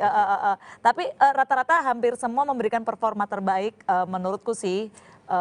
Jujur aja, nggak perlu pakai basa-basi. Siapa dia yang paling lugas? Lugas, sebenarnya bukan lugas, tapi lebih gampang dimengerti mungkin nomor 2. Nomor 2. Dia lebih gampang dipahamin bahasanya gitu loh. Kayak misalkan pakai drone nyiram pupuk gitu kan. Jadi kan anak muda sekarang kebayang, oh nyiramnya pakai pupuk, nyiram pupuk pakai drone gitu. Atau dia menjelaskan mekanisme yang sulit tuh dengan gaya bahasa yang gampang gitu. Walaupun ya ada hal-hal yang kayaknya ya itu tadi ya. Aku takut dia kejeglong gitu loh. Aku setuju sih sama Mbak Rere, terutama soal kalau tadi aku bahas soal dimensi debat, retorik, kemudian substantif dan manajemen dinamika forum, penyampaian yang mudah dan terdengar indah di telinga masuk itu memang substantif di 02, meskipun ada beberapa tadi jawaban yang miss dari pertanyaan. Dan kalau untuk penguasaan dinamika forum, saya ke Prof. Mahfud sih tadi. Dia tidak berusaha terpancing. Ya emosinya. Emosinya. Kalau retorik memang Caimin bagus sih di sini. Artinya ketiga ini punya spesifikasinya masing-masing di debat kali ini. Cuma untuk urutan pertama yang tengil tetap Gibran. Oke, sip. Guys, sobat-sobat hijau gue. Ada yang pink loh. Jadi siapa ultinya paling mantap? Ayo. Ayo siapa? Ada yang mau jawab mewakili? Yang nomor 1 angkat tangan, nomor 1 angkat tangan. 1 angkat tangan. Enggak, 2. Nomor 2. 3. Nomor 3. Enggak ada, Dan Anda tetap jadi swing voter sampai sekarang. Tapi sampai sekarang aku mau tanya, kalian udah bisa menentukan pilihan atau masih nunggu debat terakhir nanti? Debat terakhir, Mas. Berarti masih galau nih, masih galau. Iya. Oke, tapi sekedar informasi. Sih kalau galau. Oh, masih galau juga. Oke, sebagai pemilih yang udah memilih berkali-kali kali ini masih galau. Enggak apa-apa. Tapi yang jelas debat nanti masih ada yang terakhir debat capres. Betul, tapi sayangnya kebersamaan kita yang harus berakhir ya. Tapi pokoknya dicatat ya, 4 Februari tetap harus barengan YouTube Kompas TV ataupun channel Kompas TV karena itu adalah debat terakhir yang mungkin bisa menggugah hati nurani kita untuk kemudian memilih supaya nanti tanggal 14 Februari tetap datang ke TPS tanpa penyesalan mencoblosnya. Betul, saya akan ada lagi kalau kontrak saya diperpanjang. Sama Pak, salaman dong. Salaman. Kita masih panjang. Iya. Kita masih panjang. Tapi teman-teman semua jangan golput ya, tidak boleh golput. Teman-teman harus menentukan pilihan teman-teman sedini mungkin. Betul. Gitu. Mungkin nanti kalau misalnya ada istilah-istilah yang mungkin tadi nggak ngerti gitu ya, tapi memang tadi tuh banyak banget sebenarnya yang mereka ngerti banget kok greenflation ya kan? Kurang hijau apa coba mereka? Iya, greenflation. Terus tadi juga yang paling panas itu adalah soal penggunaan Lithium. nikel untuk mobil listrik gitu ya, kendaraan Tesla. Ya, kalau aku sih sedikit nambahin Mbak, kita ingin melihat bahwa ada pemimpin yang benar-benar mampu mengharmonisasikan semuanya antara pelestarian lingkungan, kearifan lokal dan pemanfaatan teknologi dan sains. Dari kita butuh pemimpin yang tidak hanya berpikir satu arah saja tapi multidimensional. Dan yang terakhir tadi sempat dibilang bahwa impor, dan sekarang aku malah pengen melihat kembali bahwa ini sebenarnya bukan menyebarkan narasi ketakutan. Bahkan kalau kita bicara sejarah, sejak zaman 1946 Perdana Menteri kita Sultan Syahrir itu sudah melakukan impor beras, membantu India pada saat itu beratus-ratus ribu ton. Artinya kita harusnya malu. Kenapa kita hari ini masih impor? Padahal dulu kita yang membantu.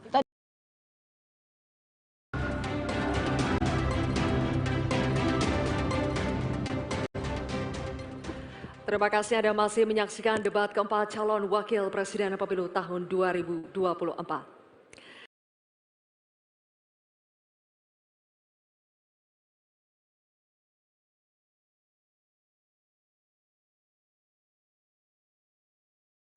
Bapak Ibu sekalian, segmen ke-6 adalah segmen terakhir di debat kali ini, di mana para calon wakil presiden akan menyampaikan closing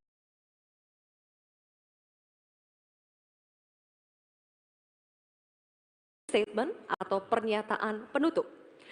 Untuk itu kami undang kembali ketiga calon wakil presiden untuk kembali menuju podium masing-masing. Silakan.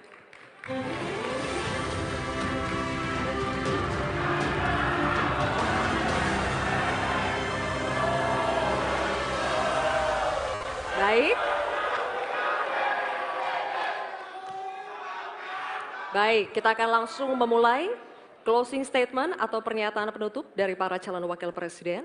Kami informasikan kembali dalam penyampaian closing statement atau pernyataan penutup untuk tetap berada di podium. Untuk kesempatan pertama, kami berikan kepada calon wakil presiden nomor urut 3, Bapak Mahfud MD, untuk menyampaikan pernyataan penutup Anda. Waktu Bapak 2 menit dimulai saat Anda berbicara. Silakan. Assalamualaikum warahmatullahi wabarakatuh. Tadi saya bilang bahwa masalah-masalah yang kita diperdebatkan ini sangat penting untuk masa depan bangsa. Masalah utamanya adalah pedang hukum kita itu tumpul. Kalau pedang hukum tidak tumpul, kita pasti bisa tabrak habis-habisan. Program pembangunan akan berjalan dengan baik. Mas Ganjar dan saya minta maaf kepada para ibu dan anak cucu yang telah ikut terlibat atau tanpa bisa berbuat apa-apa ketika terjadi perusakan alam yang ibu dan para cucu itu huni. Saya teringat tadi ketika membaca Dhaharul Fasadu fil Barri wal Bahr. Telah terjadi kerusakan di daratan dan di lautan. Dan terkait ini saya teringat lagu Ebit GAD yang berbunyi begini. Barangkali di sana ada jawabnya. Mengapa di daerahku terjadi bencana? Mungkin Tuhan mulai bosan melihat tingkah kita yang selalu salah dan bangga akan dosa-dosa dan seterusnya. Itu bukti kerusakan lingkungan, pesan kepada kawan. Saudara, kami berjanji bahwa kami akan kembalikan secara bertahap hak rakyat dan untuk ibu-ibu dan para anak cucu. Kita akan tagih dunia internasional untuk membayar hutang-hutang yang telah merusak pembangunan. Sebagai santri NU saya ingin mengutip dalil Gus Dur, tasarruful imam ala royah manutun bil maslahah, tugas pemerintah terhadap rakyatnya adalah kesejahteraannya. Selesai. Baik, terima kasih Bapak Mahfud MD. Baik, selanjutnya kami beri kesempatan bagi calon wakil presiden nomor urut 1, Bapak Muhaimin Iskandar untuk menyampaikan pernyataan penutup. Pak Muhaimin, waktunya 2 menit dimulai saat Bapak berbicara. Silakan. Inti dari pembangunan berkelanjutan adalah tidak ada satupun yang ditinggalkan. dari petani, peternak, nelayan, masyarakat adat, dan seluruh kelompok-kelompok rentan lainnya. Pembangunan berkelanjutan jangan diabaikan, malah ngurusi kekuasaan yang berkelanjutan. Oleh karena itu kita harus ingat bahwa Quran menyatakan zuharul fasad fil barri wal bahar bima kasabat aydinas. Telah nyata kerusakan di darat dan di laut karena ulah tangan manusia. Bahkan Paus Fransiskus juga mengingatkan kepada kita semua, posisi yang agak rawan masa depan kita harus melakukan taubat ekologis. Taubat itu dimulai dari etika. Sekali lagi, etika. Etika lingkungan dan etika pembangunan. Jangan ugal-ugalan, jangan ngangkangi aturan, jangan sembrono, ojo sakarepe dhewe.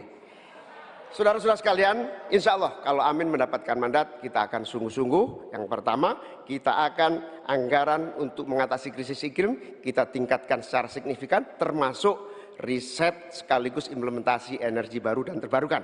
Kita sahkan RUU masyarakat adat secepat-cepatnya. Dana subsidi atau dana untuk masyarakat desa kita tingkatkan 5 miliar per tahun agar warga desa dapat menikmati pembangunan. Yang selanjutnya kita juga akan teruskan subsidi BBM untuk masyarakat miskin, petani, nelayan miskin, dan kelompok rentan lainnya. Transportasi publik menggunakan energi listrik juga menjadi salah satu solusi untuk mengurangi polusi dengan cara pembangunan kota. Reforma agraria harus dieksekusi untuk memangkas ketimpangan. Saatnya kita berubah, saatnya kita pilih perubahan. Baik, terima kasih Bapak Muhaimin. Baik, kita akan berikan kesempatan juga kepada calon wakil presiden nomor urut 2 Bapak Gibran Rakabuming Raka untuk memberikan pernyataan menutup. Waktu Anda 2 menit dimulai ketika berbicara. Silakan. Baik, terima kasih. Saya tidak akan pernah bosan-bosan membahas hilirisasi. Dengan hilirisasi kita akan keluar dari middle income trap. Dengan hilirisasi kita akan meningkatkan nilai tambah di dalam negeri. Dengan hilirisasi kita akan membuka lapangan pekerjaan seluas-luasnya. Tentunya dalam pelaksanaannya dipikirkan aspek lingkungan, keberlanjutan, dan sosialnya. Dampak perubahan iklim ini semakin nyata. Banjir, kekeringan, kenaikan air laut, ini adalah ancaman nyata dan sudah di depan mata. Semua masalah ini adalah tantangan zaman now. Membutuhkan solusi zaman now. Tantangannya adalah bagaimana kita mencari titik tengah, titik keseimbangan. Lanjutkan hilirisasi, tapi wajib menjaga lingkungan. Tingkatkan produktivitas pertanian dan sektor maritim, tapi wajib menjaga keseimbangan alam. Terima kasih Prof. Mahfud, Gus Muhaimin. Semoga debat malam ini memberikan gambaran tentang kemana arah bangsa ini akan melangkah. Sekali lagi, tantangan zaman now membutuhkan solusi zaman now. Tentunya anak-anak zaman now perlu lebih banyak lagi dilibatkan. Terima kasih Pak Prabowo sebagai salah satu senior dan teladan yang paling banyak melibatkan anak-anak zaman now.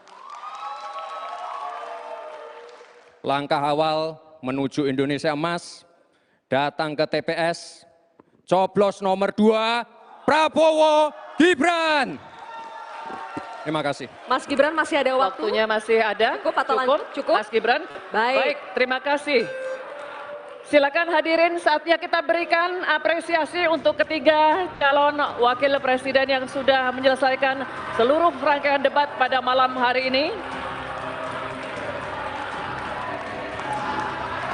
Bapak Ibu sekalian, masih ada satu debat terakhir yang akan diselenggarakan oleh Komisi Pemilihan Umum. Semoga hasil dari debat keempat ini dapat menjadi bahan pertimbangan Anda untuk menentukan pemimpin masa depan. Ya, dan selanjutnya kita akan menyanyikan lagu Bagimu Negeri. Kami mohon kesediaan para calon wakil presiden untuk tetap berada di atas panggung, disertai dengan calon presidennya masing-masing untuk bergabung ke atas panggung. Baik, kami juga mengundang Ketua anggota dan Sekjen KPU RI untuk mendampingi ketiga pasangan calon di atas panggung untuk menyanyikan lagu Bagimu Negeri.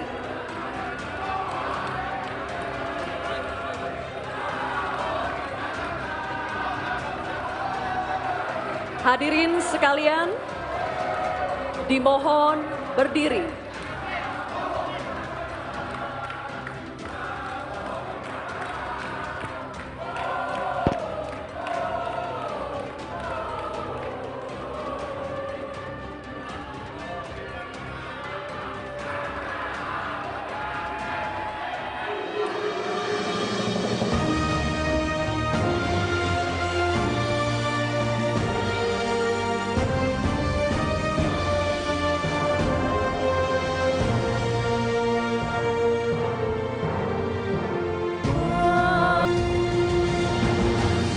Hadirin dipersilakan duduk kembali. Dan selesai sudah seluruh rangkaian debat keempat calon wakil presiden pemilu tahun 2024. Jangan lupa gunakan hak pilih Anda pada tanggal 14 Februari mendatang. Karena suara Anda adalah penentu masa depan Indonesia. Demikianlah seluruh rangkaian debat keempat malam hari ini. Kami berdua pamit undur diri. Saya Zilvia Iskandar. Dan saya Retno Pinasti. Sampai jumpa.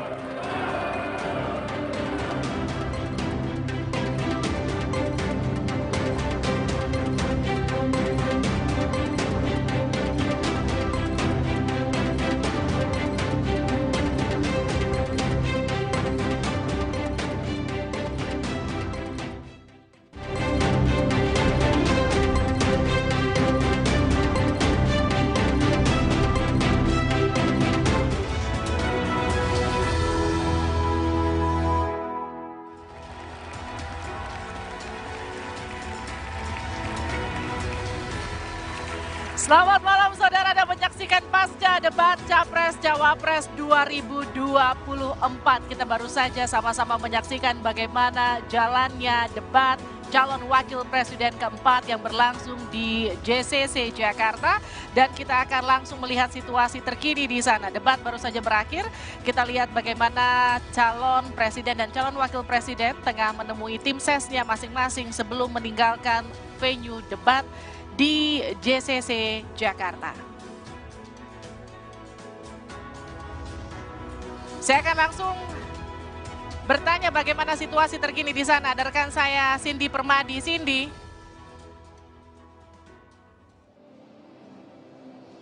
Ya, Livi, selamat malam. Laporan terkini dari sana, pandangan mata Anda, Cindy. Iya. Baru saja selesai, ini yang sama-sama kami rekan media tunggu adalah nantinya masing-masing paslon, capres dan juga cawapres nomor urut 1, 2, 3 juga didampingi oleh tim pemenangan yang masing-masing akan menyampaikan pernyataannya pasca debat. Ini juga menjadi salah satu rangkaian yang kalau kita lihat dari debat-debat sebelumnya juga selalu dilakukan. Nah, masih melakukan ramah tamah di dalam pasca debat dan kalau kita juga memerhatikan tadi jalannya debat dalam 6 segmen tadi, dari awal sampai segmen terakhir atau segmen penutup sebenarnya apa yang disampaikan oleh ketiga paslon atau ketiga calon wakil presiden ini kurang lebih sama dengan apa yang sudah dibocorkan oleh tim pemenangannya masing-masing. Misalnya kalau kita melihat dari calon wakil presiden nomor urut 1 Muhaimin Iskandar, yang ditekankan adalah soal etika, kemudian juga pupuk, nelayan, petani. Ini juga menjadi materi yang kalau selama kampanye Muhaimin Iskandar kerap disampaikan. Nah, kemudian kalau dari calon wakil presiden nomor urut 2 Gibran Raka Buming Raka, yang juga disampaikan adalah soal hilirisasi, keberlanjutan, kemudian ekonomi kreatif.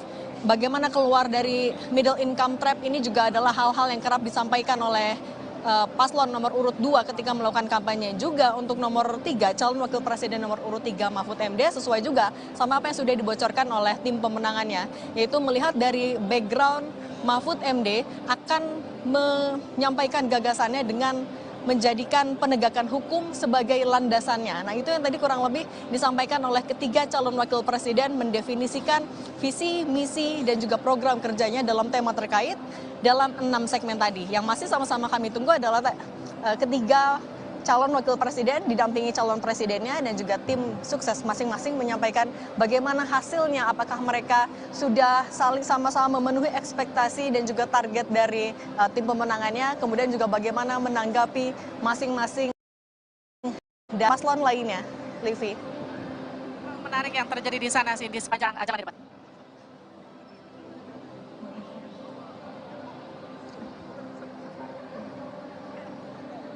Livi, bisa diulangi lagi pertanyaannya? Apa saja hal-hal menarik yang terjadi di sana sepanjang jalannya debat, Cindy, yang mungkin tidak tercover oleh suasana live di sini? Ya, kalau untuk apa yang terjadi di dalam sebenarnya juga terbatas sekali akses kami media, yang kami lihat kurang lebih sama dengan apa yang ditampilkan di layar kaca, karena kalau media juga sudah diberikan aksesnya hanya di area luar saja, di area selasar.